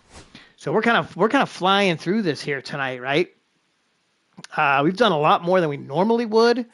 So Juan Acosta sustained an injury, a broken nail. Yeah, a broken nail. So he will not be pitching down in the minors, but we win 4 in a row. 4 in a row, and we're trying. That's big series. This is a big series with the Marlins, right? Big series with the Marlins. Because if we can win, we can keep our winning ways going. Hell, we could. We can't take first place in this series, but we can. I don't know. I lost my train of thought. Okay, so it is now June 15th. We're going to play through the Florida series. We get another win and a loss. So we are through 16 days of June. We're heading into the 17th. We're sitting 5 games back of the Marlins. Pay attention to that because this is where we're going to make our deal. Okay, this is where we make our deal. So my AGM, I don't know if you're watching tonight. I know my JGM is. I think my assistant GM's probably watching like the Padres or something lose. But it's time. We're going to throw Bartolo Colon's name up on the board, and we're going to see what we can get for Bartolo Colon right now. Right now. So we waited through the 15th. The team's not doing bad. We're 5 games back. And here is what teams are offering us for Bartolo. How many offers are there?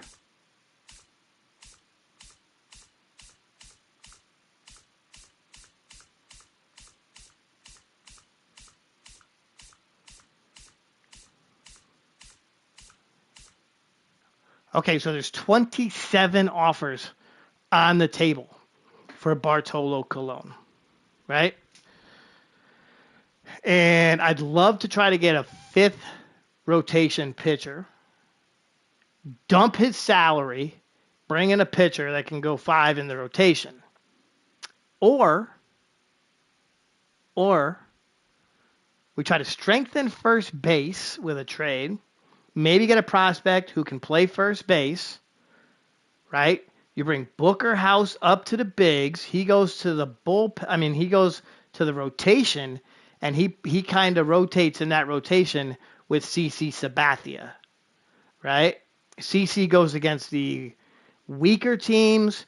Booker goes against the better teams, and we see who's doing what come playoff time. They earn the rotation spot. I don't know how you feel about that. That's what I'm thinking right now. But it's not just my world. I've allowed you to partake. So I'd love to hear your strategy here. Ah, you like the Booker CC idea. Okay. So we make a move for Bartolo. We trade Bartolo either way. We've got people who want to trade for him. I think we're here we go. I think we're cooking with gas, right?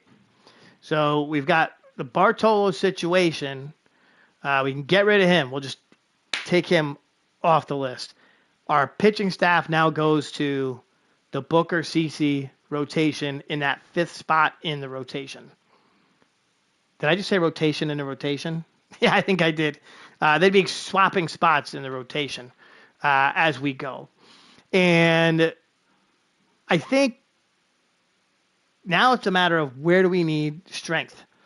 Where do we need to boost a position, right? First base, I think, is good. JT's been solid for most of the year. Okay. Second base, we got Kilvio. When healthy, he's good. All right. We have Howie Baroa has filled in well when Kilvio goes down. And Howie has kind of held down third base as well when Ekstrom is injured too. So then we have shortstop. That's Derek Jeter. We're not talking about shortstop. Okay, I don't think he'll get hurt. If he does, then I'll turn the game off and never play again. I'm kidding. I'm not going to do that. Then at third base, we have, Robert Ekstrom. who we could move over to first. So we could be looking for a first baseman or a third baseman who's solid.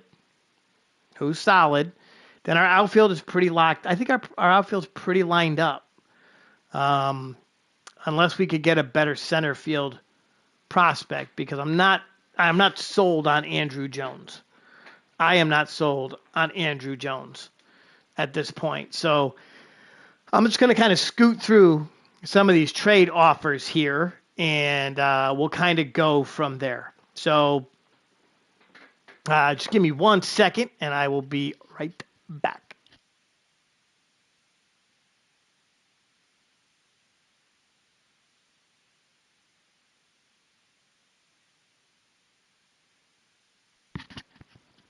Okay. Cool. So we've got Carmen Marquez. Orioles want to give us a center fielder. Looking at their second offer, Adrian Brown. So nothing really standing out there. The Red Sox are offering us a shortstop. We're good at shortstop. The Yankees want to give us a relief pitcher and a left fielder. So I think we're pretty locked in, right? We got to try to get a third baseman or a first baseman. That's what we're looking for here. Mike Piazza from the Rays. I am so tempted because it's Mike. We got Bronson Arroyo.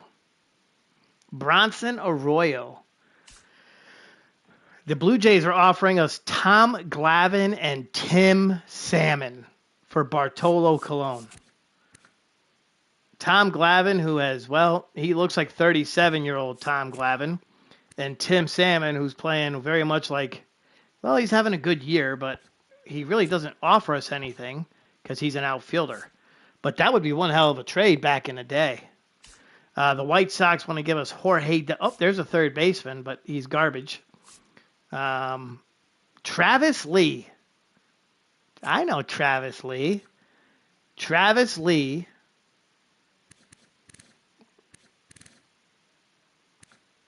He's got potential, but he's 28 years old. We got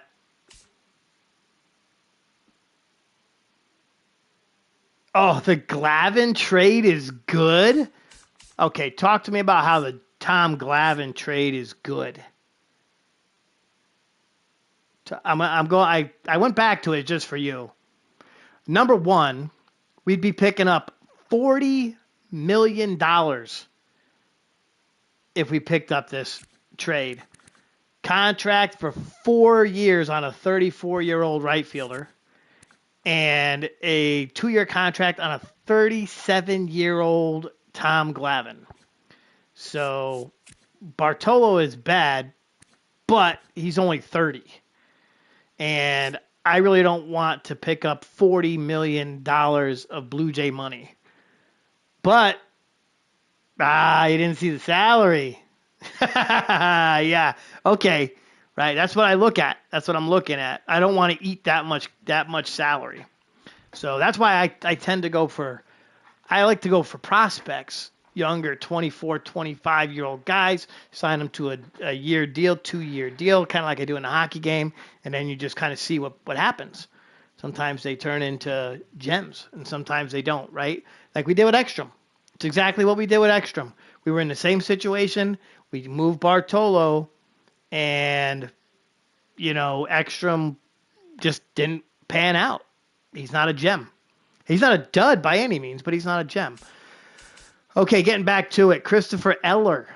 There's a B potential. That's a second baseman. So let's see if he offers us anything else.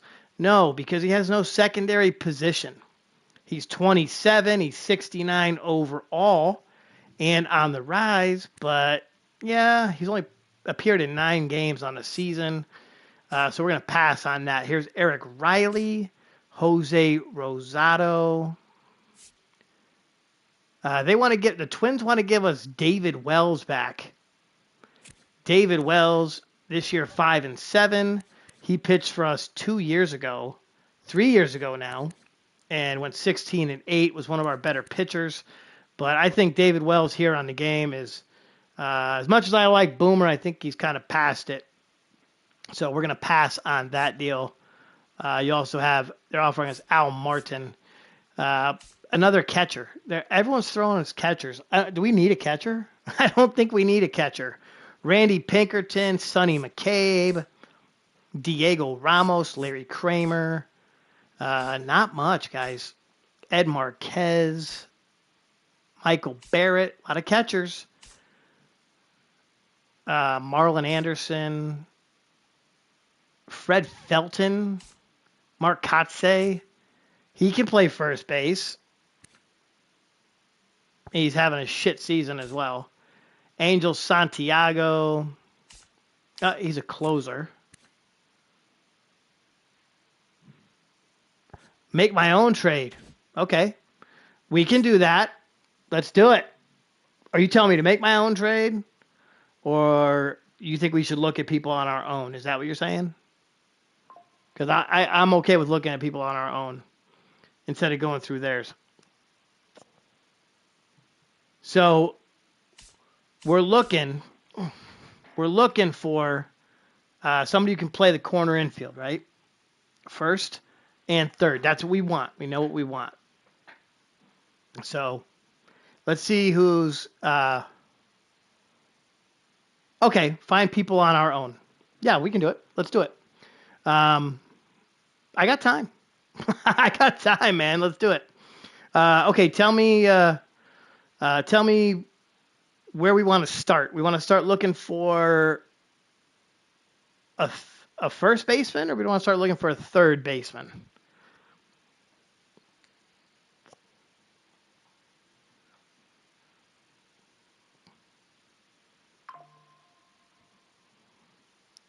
My phone is binging here. Okay, let's start looking for a first baseman. I like it, kid. Let's do it. Okay. And for those of my viewers who, I mean, I get like 20 other people who watch during the week. So, and I don't know if it's the same person watching it over and over again. It's not me, I promise. I wouldn't do that. That'd be stupid. But plus, I also found out that if you watch your own video on your own channel, it doesn't count. So you can't just sit there and watch it over and over again. But for people who watch it during the week, when I'm sitting here talking and it sounds like I'm talking to somebody, that's my JGM and my AGM talking to me. So I'm reading their comments and we're kind of going through. So here we are. We're kind of at a crossroads with Bartolo Colon. We're finding out that may have been a mistake and it's trade time, right? So we want to look at a first baseman. So what we are going to look for here is probably someone who is, let's say, age 25 to 20, we'll say 25 to 30, maybe B potential. And if we got to throw together a little package to get it done, then that's what we'll do. We know that we're willing to part with Veritek as well. So maybe we throw him into the package because we are heavy on catchers.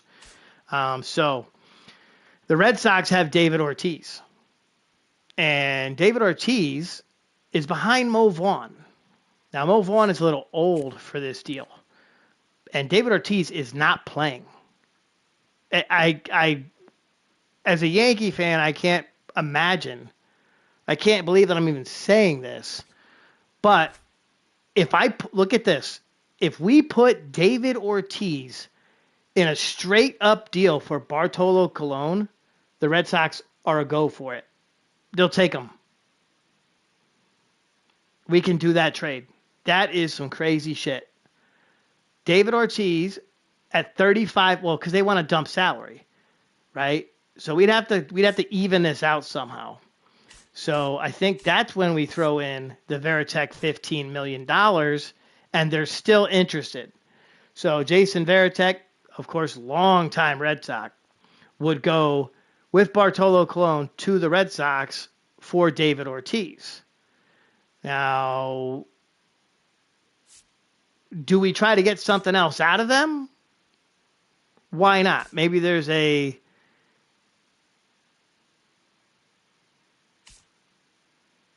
somebody out there, Placido Go 27. He's a shortstop, though. We don't want that. Ray Sanchez.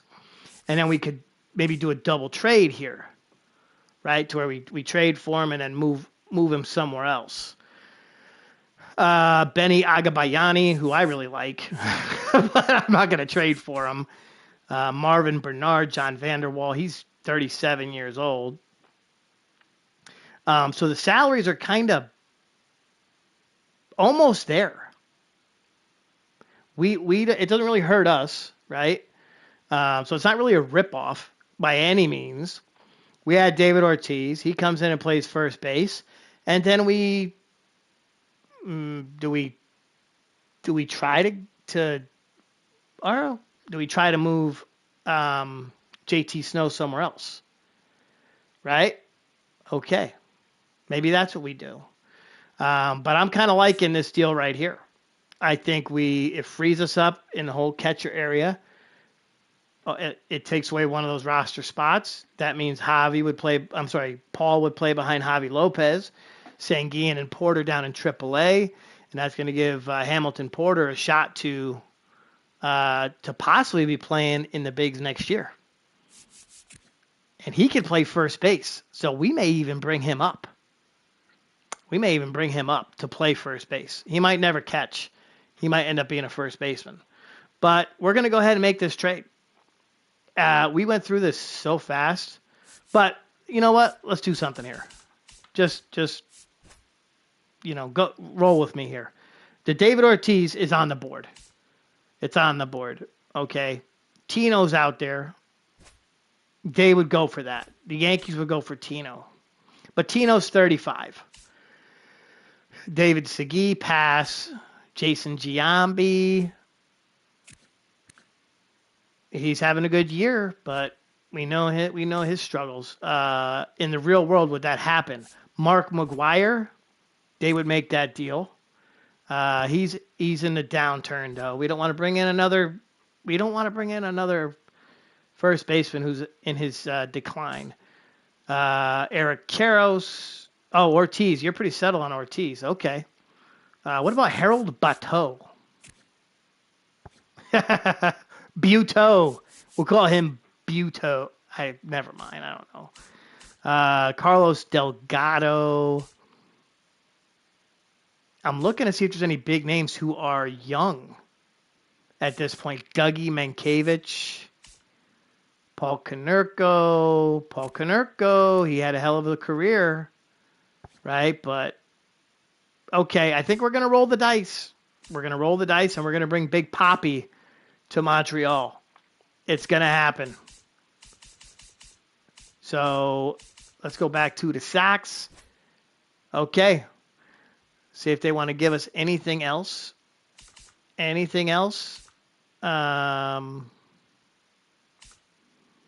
a bullpen arm.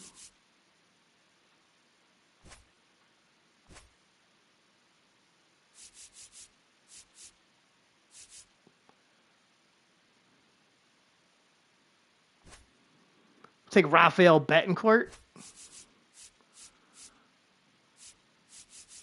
They got a bunch of deep potentials. How about Glenn Warren? Okay, cool. So we get another bullpen arm out of the deal too. So we got to get something, right? No, because then we got to eat up salary. We don't want to eat up their salary. Center field? Okay.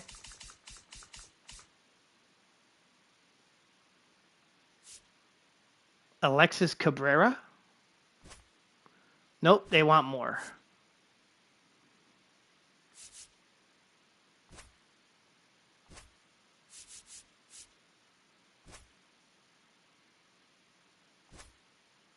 Let's see what else we got here.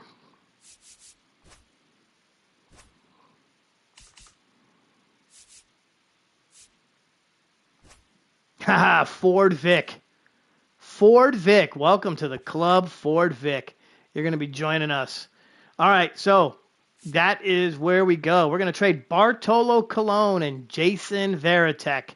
Jason Varitek, who last year played in 141 games for the club, had 17 dingers and 62 ribbies, but we're heavy at catcher right now, so Jason Varitek is on his way to the Boston Red Sox with Bartolo Colon. The worst, and we will not sign him again. I swear it right now. Right now on this show. Today is August 13th. We are not signing him again. Don't even. I swear, if he goes to Boston and that dude wins like 10 out of his next 10 games, I'm going to lose my shit. I swear to God, I'm going to lose it. But we are making a trade. Boom. Thank you very much. Let's go back. So we just got a little better at first base. We didn't kill it, but we've gotten a little better. Okay. So let's go ahead and work those lineups. So JT Snow is contact against righties and lefties. David Ortiz can go against left-handed pitching. So that's pretty big for us. We need that. You know what the thing is though? His fielding is not the best. That's where that's where it can be tough. He's a bit of a liability on the field, but that's all right. We'll see what we can get done with him. Okay, so he's going to go for us against lefties, and JT will go against righties. So we'll put David Ortiz here in the lineup just to get him in for now. Against lefties. And we'll see we'll let them battle it out for a little bit. See who gets the shit done, right? JT goes against righties. And, of course, he'll be our DH regardless. David Ortiz will be our DH regardless. So he's not power. He's not crazy power here on this team. So we're going to start him. Look at that lineup. Holy shit. Read that off. Look, can you imagine this? Oh. Kelvio Veras, Robert Ekstrom, Derek Jeter, Vlad Guerrero, Man Ram, Javi Lopez, JT Snow, and Andrew Jones. And David Ortiz. Now we have David Ortiz in there too. I don't know. I don't know what that's going to do to the lineup, but it's going to mess with some shit. I guarantee it. This could do some stuff. We're gonna get through the month of June here in the episode. I'm just gonna roll. Try to go to 9 o'clock as soon as the TV kicks back here.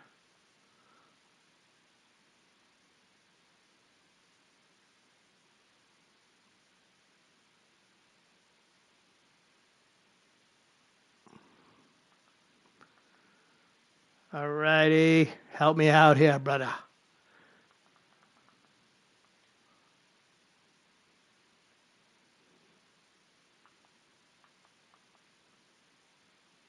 There we go. Okay, what a lineup. What a lineup. Yeah, I'll play one. You want to see him play? Okay, we'll play. We'll see him play. Let's do it. You want me to play one with him?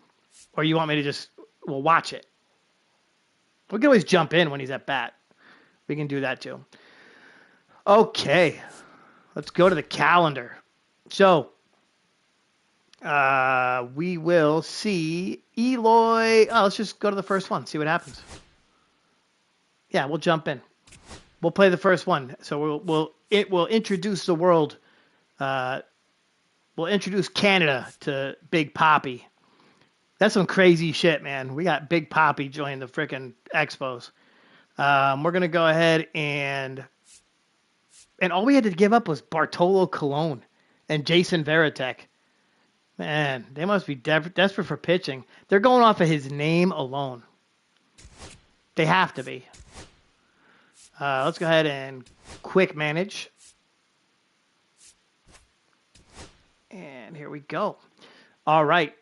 So I'll put him in, if anything. If he's not in, I'll just put him in. I'll put him in. We are at Olympic Stadium, too. Beauteous. Okay. Andy Pettit pitches tonight. And David Ortiz will bat 7th in the lineup. He's playing first base. He's playing first base. So look at that star-studded lineup. Barris is on fire. Ekstrom an all-star. Jeter an all-star. Guerrero an MVP. Ramirez on fire. Javi on fire. If this team can't get shit done and they can't boost Andrew Jones, I don't know what the hell. I don't know what the hell we have to do. And you know what? We might have just... Oh, we didn't make the change, though, to the bullpen. Getting Booker House up. But we'll take care of that. Let's see what our bullpen looks like. We have Rincon, Shields, Manti, Embry, Gagne, Wagner. So here in our world, we'll just say that Booker House is getting another start down in the minors before we bring him up. How's that sound? That makes sense. That makes sense. Okay, Mike Cameron to lead off. He grounds out. Homa Bush grounds out. Robbie Newell triples. Try to pick him off. Can't get him. Grudzy singles and drives in a run. Grudzy. An Islander fanatic, Montreal Expos Hall of Fame. Hall of Famer easily. Helton, fielder's choice. Kilvio to lead off. Grounds out. Robert Ekstrom. Pops out. Derek Jeter. Lines out. Cole Santos. Strikes out. Petrick. Singles. We get the fly out. There's a strikeout. Vlad Guerrero to the plate. Grounds out. Manram. Grounds out. Javi. Grounds out. Mike Cameron now. So we got a 1-0 lead. Rockies on top here. Top of the third. Cameron singles. Try to pick him off. Can't get him. Bush singles. Newell strikes out. Grudzy again. Fielder's choice. Todd Helton pops up. We got to go in because David Ortiz is making his first appearance with the Montreal Expos. Heading in. Let's take a look. Welcome in.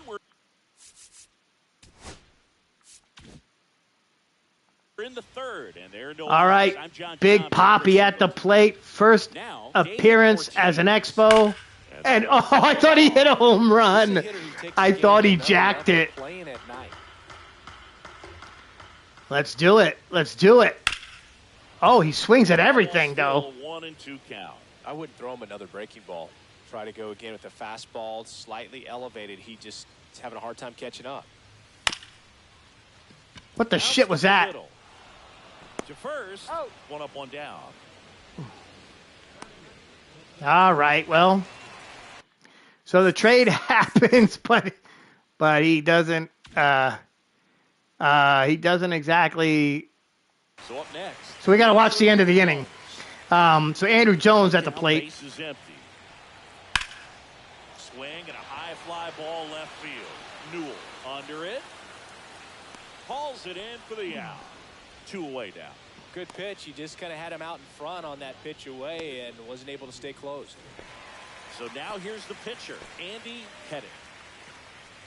Andy Pettit is empty. gonna get in that bat. There we go, baby. Next offering upstairs. You got 2 balls, 1 strike. And that one is in for a strike. 2 balls, 2 strikes. And a good eye there. Really good take, especially with 2 strikes. Look at Kilvio on deck, batting .356. This is downstairs, and that's ball 4. And Andy Pettit, a very patient hitter. That's a nice at bat and a great take on 3-2. Probably could have gone either way in that spot around the knees. So digging in, Alberto Veras.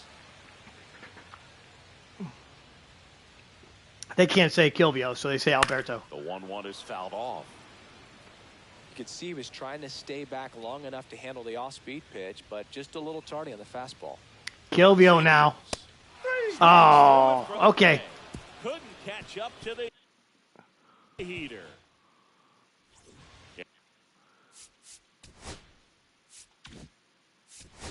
So we got in there and we checked out David Ortiz. Well, good evening, sir. You're a little late to the party, man. Your kid has me.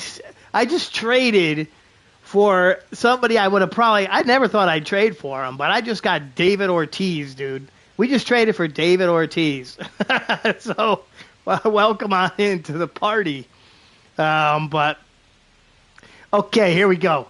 So Andy Pettitte still out on the hill. Now he's wearing a Colorado Rockies uniform. In case you can't notice that, whenever we go in and out, it fucks up all the time. Santos flies out. Petrick strikes out. Ruiz grounds out. Robert Ekstrom singles. He steals second. Jeter walks.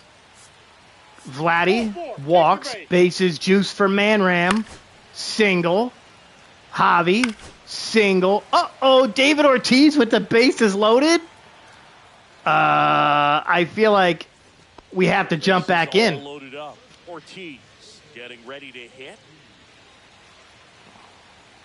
Oh, I don't want to be him. No. But I'm going to be him, I guess, for a pitch. Oh. Yeah, you don't want me to do it. Well, this is a tough situation. All right, Big Poppy, bases juice. First game as an Expo. Let's freaking do it, baby. Let's freaking do it. Stays alive.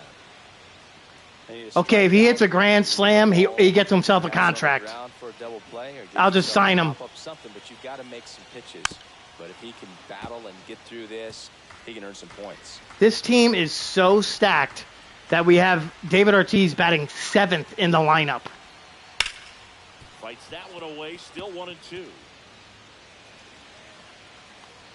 7th in the lineup. Crazy. Gets a piece there, we'll do it again. He does protect, though. We saw that in his first at-bat. He does protect. Oh, drop. Too high. Runner tags for third. That's an RBI, though. And they take a 2-run lead. Well, he hit that one pretty well. I think it would have been a lot more than a... Okay. Okay. Not bad.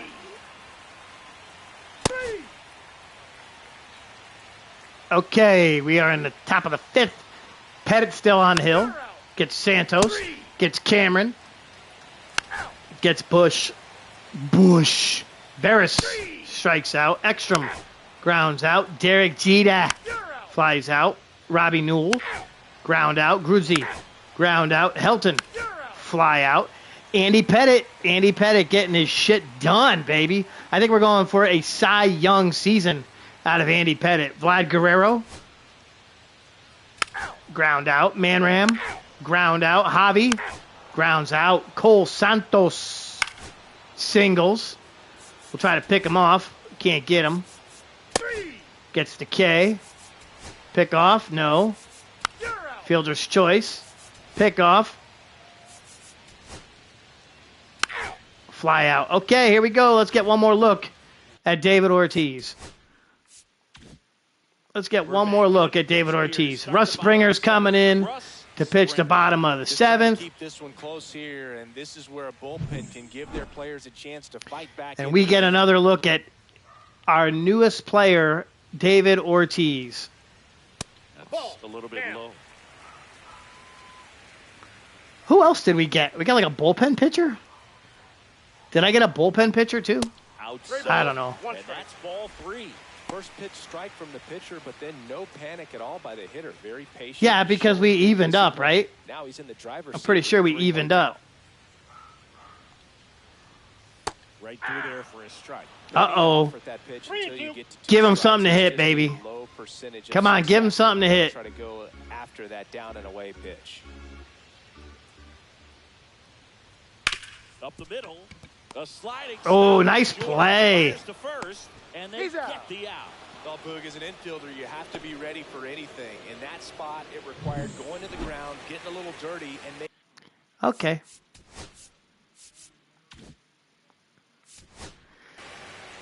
Okay, so Jones strikes out. Pettitte grounds out. 8th inning. Out. Strikeout. Ooh. Pettitte's going for another full complete game. Kilvio grounds out. Robert Ekstrom singles. steals second. Jeter lines out. Vladdy grounds out. Okay, Andy Pettit's still on the hill. He gets 1. He gets 2, going for the complete game. And he gets 3. Oh, I love it. It seemed like from the first pitch of this ball game, this guy was going to get it done. A quality start. So JT Snow is he must be pretty happy because he gets a little breather every once in a while, right? Only has to hit against right-handed pitching, right? And when we are unless we're in a DH situation. But what is my favorite animal? Well, that's a strange question. What is my favorite animal? I mean, I'm a big dog person, right? I mean, I got 2 dogs, but are we talking about like pets? Or are we talking like animals, like serious like animals, like you'd be scared of in the wild? Okay, so we're rolling through June, and we get the win. We get the win. We get the win. Let's go for the 4-game sweep of the Rockies. Javi Lopez is out. Oh, shit. Ladies and gentlemen, oh, no. We traded Jason Varitek to the Red Sox. Paul LaDuca is our backup catcher. He's having a good season off the bench. Javi Lopez, our biggest free agent signing, just went down for 6 months. 6 months. Oh, you're thinking exactly what I was thinking. Hamilton Porter could be making his first appearance. Let's go ahead. We're going to put him on the 60-day. So Javi, if anything, might be back for... Oh, he won't be back. He's done. We won't see Javi for the rest of the year. So when he goes down, mark this down. When he goes down, we're 2 games behind the Marlins, right? Let's see where he was. We're going to pass on that. Javi was batting .276 with 13 homers and 45 RBIs at this point in the season. So he managed to give us 68 games total. And he goes down. So it is time. It is time to make our decisions. We have Elroy Sanguillen. His boy Elroy Sanguillen. And he has 3 homers and 20 RBIs with a .253 batting average in 61 AAA games. Hamilton Porter is on freaking fire right now. In 41 games, 2 homers, 13 RBIs. He's batting .262. All right. But that on-base percentage is low. And the OPS, I don't know. Recent games haven't been the greatest. In the last 30 games, he's got 10 hit. I'm sorry, last 30 at bat. Oh, he's batting .300 over his last 30 at bats. That's not awful. He has a home run and 6 RBIs. Elroy Sanguillen. Okay, his on-base percentage is better. He's hotter right now. Let's get this done. I didn't think we'd see him this fast. I really did not. I did not think we'd see him this fast, but he is joining the party. So, is he on the 40-man? That's the first thing. Is he on the 40-man? No, he is not. Right now, we have 37 on the 40-man, so that's easy enough. We add Mr. Porter to the 40-man, and Mr. Porter, welcome to the bigs. Hamilton Porter, I believe, was season number 1. Season number 1, and he's finally here. He's finally here after Javi Lopez goes down to an injury. Hamilton Porter will join the big club, which means that Bobby Hens is going to be brought back up to AAA. We love us some Bobby Hens. He'll be backing up Elroy Sanguian and the 30-year-old Bobby Henley. I could have brought him up. I could have easily brought him up because he is on the 40-man. So if anything happens to Paul Loduca or Hamilton Porter, Bobby Hens comes back to the bigs. These guys will both go down to Class A. My two very young, one of them stays. Oh, no, both of them stay. To hell with that. Oh, no, yeah. We'll put them down in Class A. So just to kind of sort that roster out, catcher-wise. Okay, so here we go. So Loduca and Porter are going to be our catchers now for the remainder of the season. Let's go to the lineups. Well, we are rolling. We're just playing. I'm going way later than I usually do. Way later. But I got started early, so we're going to go right here to, let's see. Well, before we do any of this, Paul Loduca, contact and power against righties, not that good. And look who has better contact and better power against righties. So Hamilton Porter is going to be our catcher when we're playing against right-handed pitching. And against lefties, we'll go with Paul Loduca. Okay, we'll get to see Porter play too. First I got to make sure it's against a left-handed pitcher, right? I know it's like the most exciting thing we've had in a while because he's a homegrown talent is Hamilton Porter. The great Bambino, right? Okay, let's get this show going. Do we have a left-handed pitcher in our first game? Let's see. No, that's a righty. We don't want that. I could just put him in, but I don't want to do it. Be his first major league at bat. We'll watch his first major league at bat. Okay. Is he playing in this one? He shouldn't be.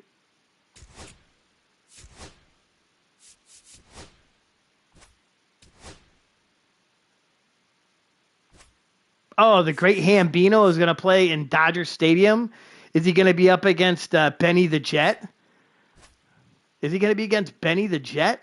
Okay, Javi Vasquez here. Oh, he's playing. Oh, does he go against right-handed pitchers? He does. But he is not going to bat sixth. No. We'll put him down here. He'll bat in front of Javi Vasquez. Play ball. Okay. Kurt Arneson on the hill against Kilvio Veras. Ground out. Ekstrom. Ground out. Jeter. Solo jack from Derek Jeter. And we got an early start to this one. Vladdy singles. Manram. 2-run jack, and it's 3-0. JT. Singles. Andrew Jones. Fielder's choice. So we're going to get to see Hamilton Porter in his first ever plate appearance in the next inning. Tim Crespo flies out. Christopher Tremaine singles. Marvin Petta is going to get caught stealing. I'm sorry, Tremaine gets caught stealing. Petter doubles. Rivas. Here we go. It's time. It is time.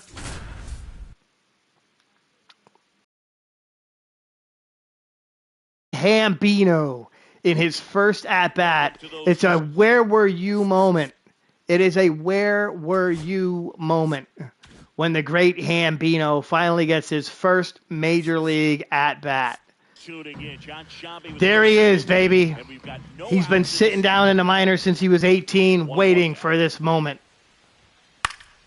Swinging a foul out of play.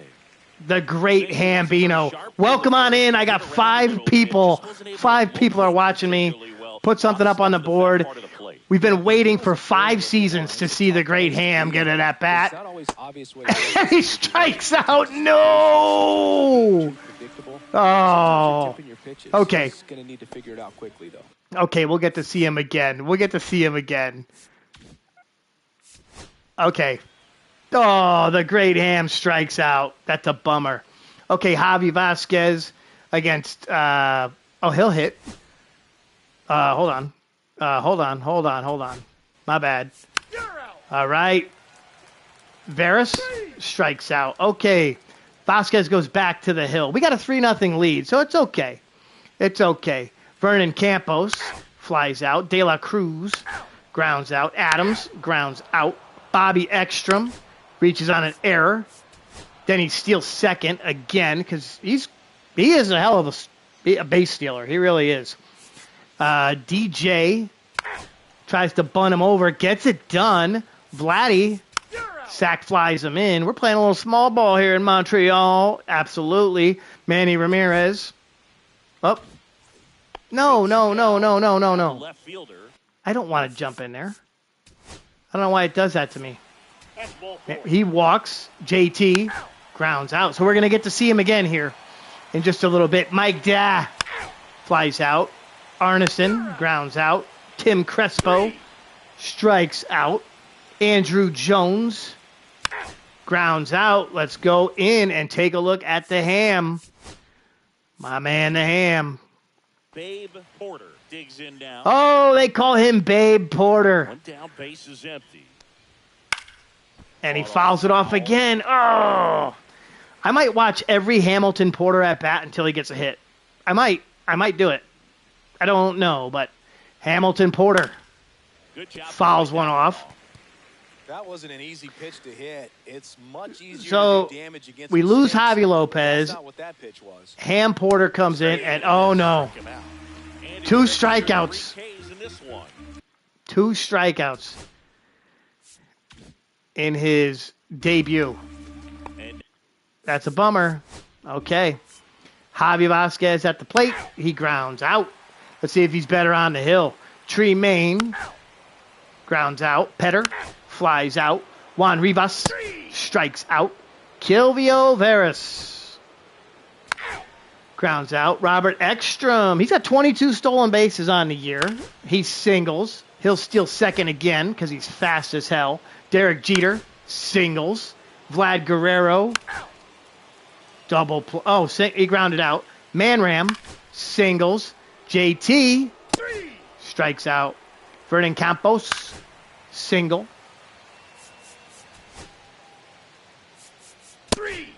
Strikeout. Adams single. Da strikeout. Rosales Masters singles. Uh-oh, bases juiced for Tim Crespo. He singles in 2. Tremaine grounds out. Andrew Jones grounds out. Let's go in and take a look at Ham the Man. Ham the Man Porter. All right. Ladies and gentlemen, we need a hit here. Okay, this is where he gets it done. Pat Newman on the hill. This guy's not that good. This is where Ham gets his shit. Babe Porter.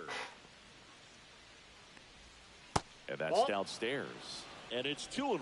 Here's a fun fact. Dodger Stadium was also the home of the Los Angeles Angels for 4 years in the 1960s while they waited for Anaheim Stadium to be built. Did you know The that? Angels were I playing didn't games know. at home instead I didn't of know the Dodger Angels Stadium, played at Dodger called Stadium. Chavez Ravine Stadium.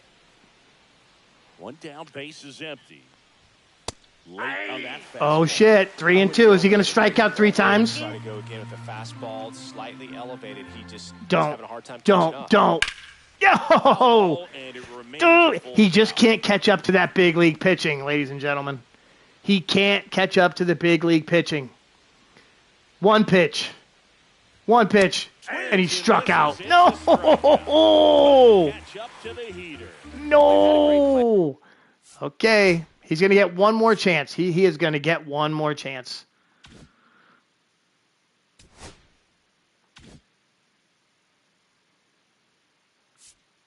Plan of attack for him tonight. I mean, finding all. He's going to get one more chance. And that's what we're going to watch. Then we're going to be done for the night. Because I've been on here for a while. So, okay. Javi. Can't get a hit. Petter. Singles. Rivas. Strikeout. Campos. Strikeout. De La Cruz. Walks. Adams singles. It's 6-3. The Dodgers are making a comeback. Josh strikes out. Okay, Kilvio grounds out. Ekstrom doubles. Does he steal third and get another stolen base? Why the hell not? Derek Jeter strikes out. Vladdy grounds out. Tom Hanks. Oh, Tom Hanks is at the plate. Get the fuck out of here. Thomas Hanks. I think we saw him in the last episode.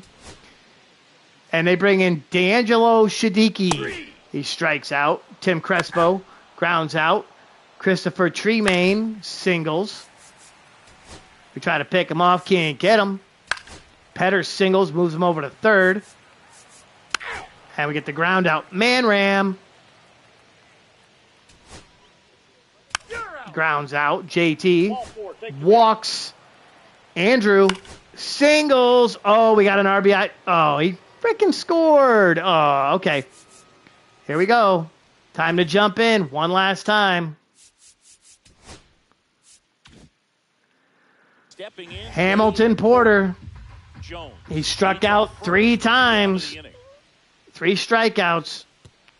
And that one goes straight to the backstop. We'll take that. We'll take that, Seth Rose. Thank you. I don't like the guy's catcher gear. It's all white. I feel like the Dodgers would be all blue, but it's all white. Sometimes I look at the people in the background too. They're like eating hot dogs and stuff. Oh, and he fouls another. He's hit like 4 foul balls to the same spot. Come on, Ham. Get it done. Pitch. And down on strikes. And he's gone for the 4th time tonight. I think he has more strikeouts in one game than Tony Gwynn had in like 2 seasons combined. Ham Porter. Plate now, and I think they're making a double switch. Okay. That's going to do it. That's going to do it. Back to the old quick managed screen. Manti. Nice. Paul LeDuc. Doubles. Veras. Walks. Ekstrom. Fly out. Jeter. Fly out. Vladdy. Ground out. Mike Da. Pops up. Rose. No. We need a save here. Billy. Strikeout. Crespo. Ground out. Okay. So that's it. His first career game, and the Ham. No more excuses about cold weather or any inclement The Ham conditions. strikes out 4 times. I'm going to chalk it up to rookie jitters. I'm going to chalk it up to rookie jitters. So it's all right. We got the win. It's all that matters. It's all that matters.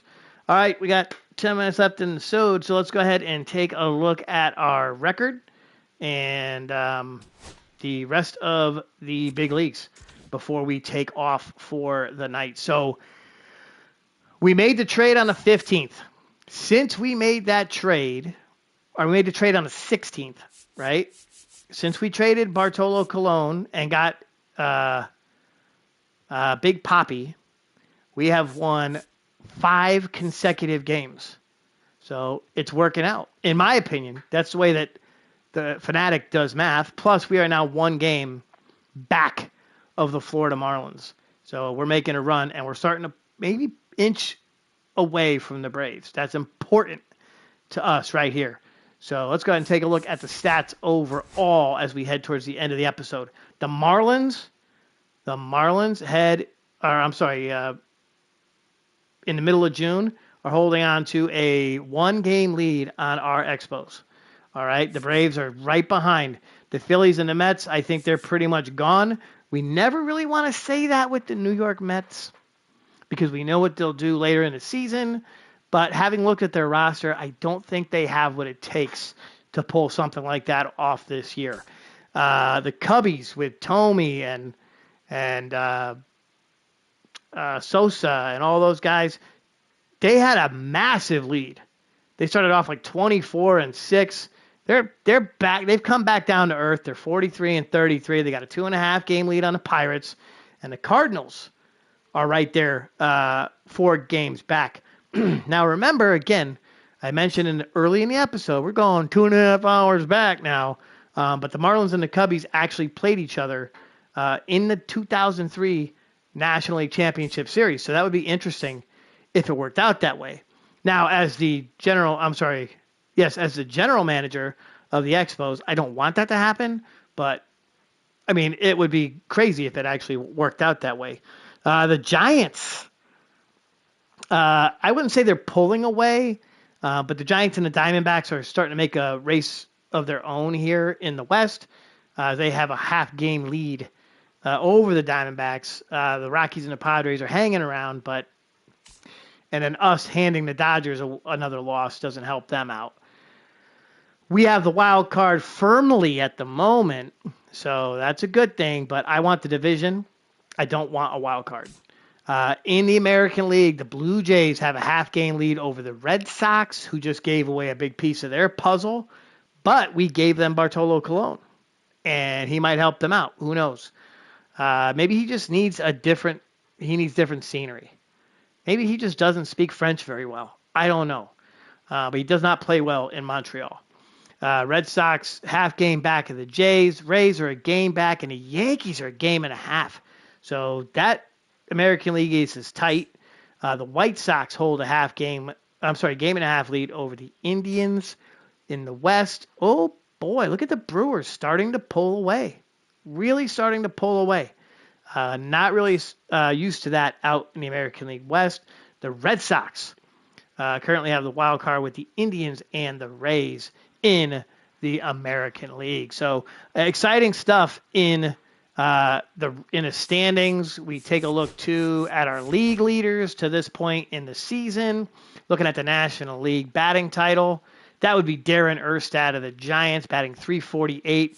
Kilvio Veras, a shocker for the Expos, right back there at .338. The American League has Eric Karros at batting .350. David Justice .347. Ben Grieve. Shout out to Ben Grieve at .339. Hits in the National League, Darren Erstad. We have Vlad Guerrero second in hits with 94. At bats, Vlad Guerrero third in that category. So we're kind of looking for Expos as we go. Doubles led by Darren Erstad. Derek Jeter's in a tie for fourth with 20 doubles. Kilvio with 19. And that's a guy who was injured for a while as well. We have Thomas Volek leads the league in triples. No Spos in the top 5. Home runs, we have Sammy Sosa with 21. Andrew Jones of the Expos, who has started to get his shit together finally. Batting average not showing it, but the power stats are up there. We have Manram in RBIs with 55. He's second behind Reggie Sanders. We have Vlad and Derek in runs scored. Stolen bases, Robert Ekstrom with 24. That's what we're going for, okay? So we're not going to trade Robert Ekstrom unless somebody offers us something great at the deadline, but we're going to see if he can't get to 50 stolen bases on the season. That's our goal. I'm going to write that down. All right, based on balls, base percentage. Let's go to the pitching stats. Andy Pettitte is 8th in wins, but here's his biggest stat. It's got to be complete games. He has 3 complete games on the season, and of course, his ERA is 2.42. So that is where we stand. That is where we stand. Now, next week, we are going to see the Dodgers. We're going to finish up the series with the Dodgers. The San Diego Padres will have the Angels. So we've got a West Coast swing. And we'll have the Detroit Tigers coming to Montreal. Boston, we'll get to say hello to their old friend David Ortiz. And then St. Louis and Houston on the road. And then it's the Home Run Derby, All-Star Game, and the Futures Game. So, throw your comments for sure down there. Big night in Montreal. Big night on the channel as we make a trade for David Ortiz. We send Bartolo Colon and Jason Varitek to the Red Sox for David Ortiz in a little package. I can't remember who else we got. A bullpen arm, I think. But it was enough to... I don't remember who it was. I have to look back to see who it was. But all in all, a good episode. We end up 46 and 31 as we're starting to make our way towards the All-Star break in season number 7. ladies and gentlemen, season number 7. And we got a couple of headlines going on with Ekstrom and the stolen base chase, and Vladdy chasing the MVP award again. So, all right, that's going to do it from the cave tonight. Once again, throw your comments. Be sure to like, comment, subscribe. We're at 88 subscribers for a channel that had 3 whole subscribers. I got to 88 subscribers, which means there's 88 people who have actually pressed that button on my channel at some point in time. So go ahead, and I want to see comments too. I want to see comments. I rarely see comments on the actual channel. So throw your comments up there. Let me know what you think. If there's anything else we can do to try to capture that elusive World Series championship here on the show. Comment, subscribe, like. Until next week, as always, be sure to take good care of yourself. That's always important. You want to make sure that you're feeling good about everything and that you're healthy, right? Because everyone's got a busy week. And, of course, make sure to take care of anybody else around you any way you can. Always nice to try and do at least one nice thing for somebody every day. For my regular listeners, you're probably saying, this guy, really? But no, it's the truth. All right. Until then, everyone have a great week. I will see you next week right here inside the cave. Hopefully Monday, maybe Wednesday. All righty. Later.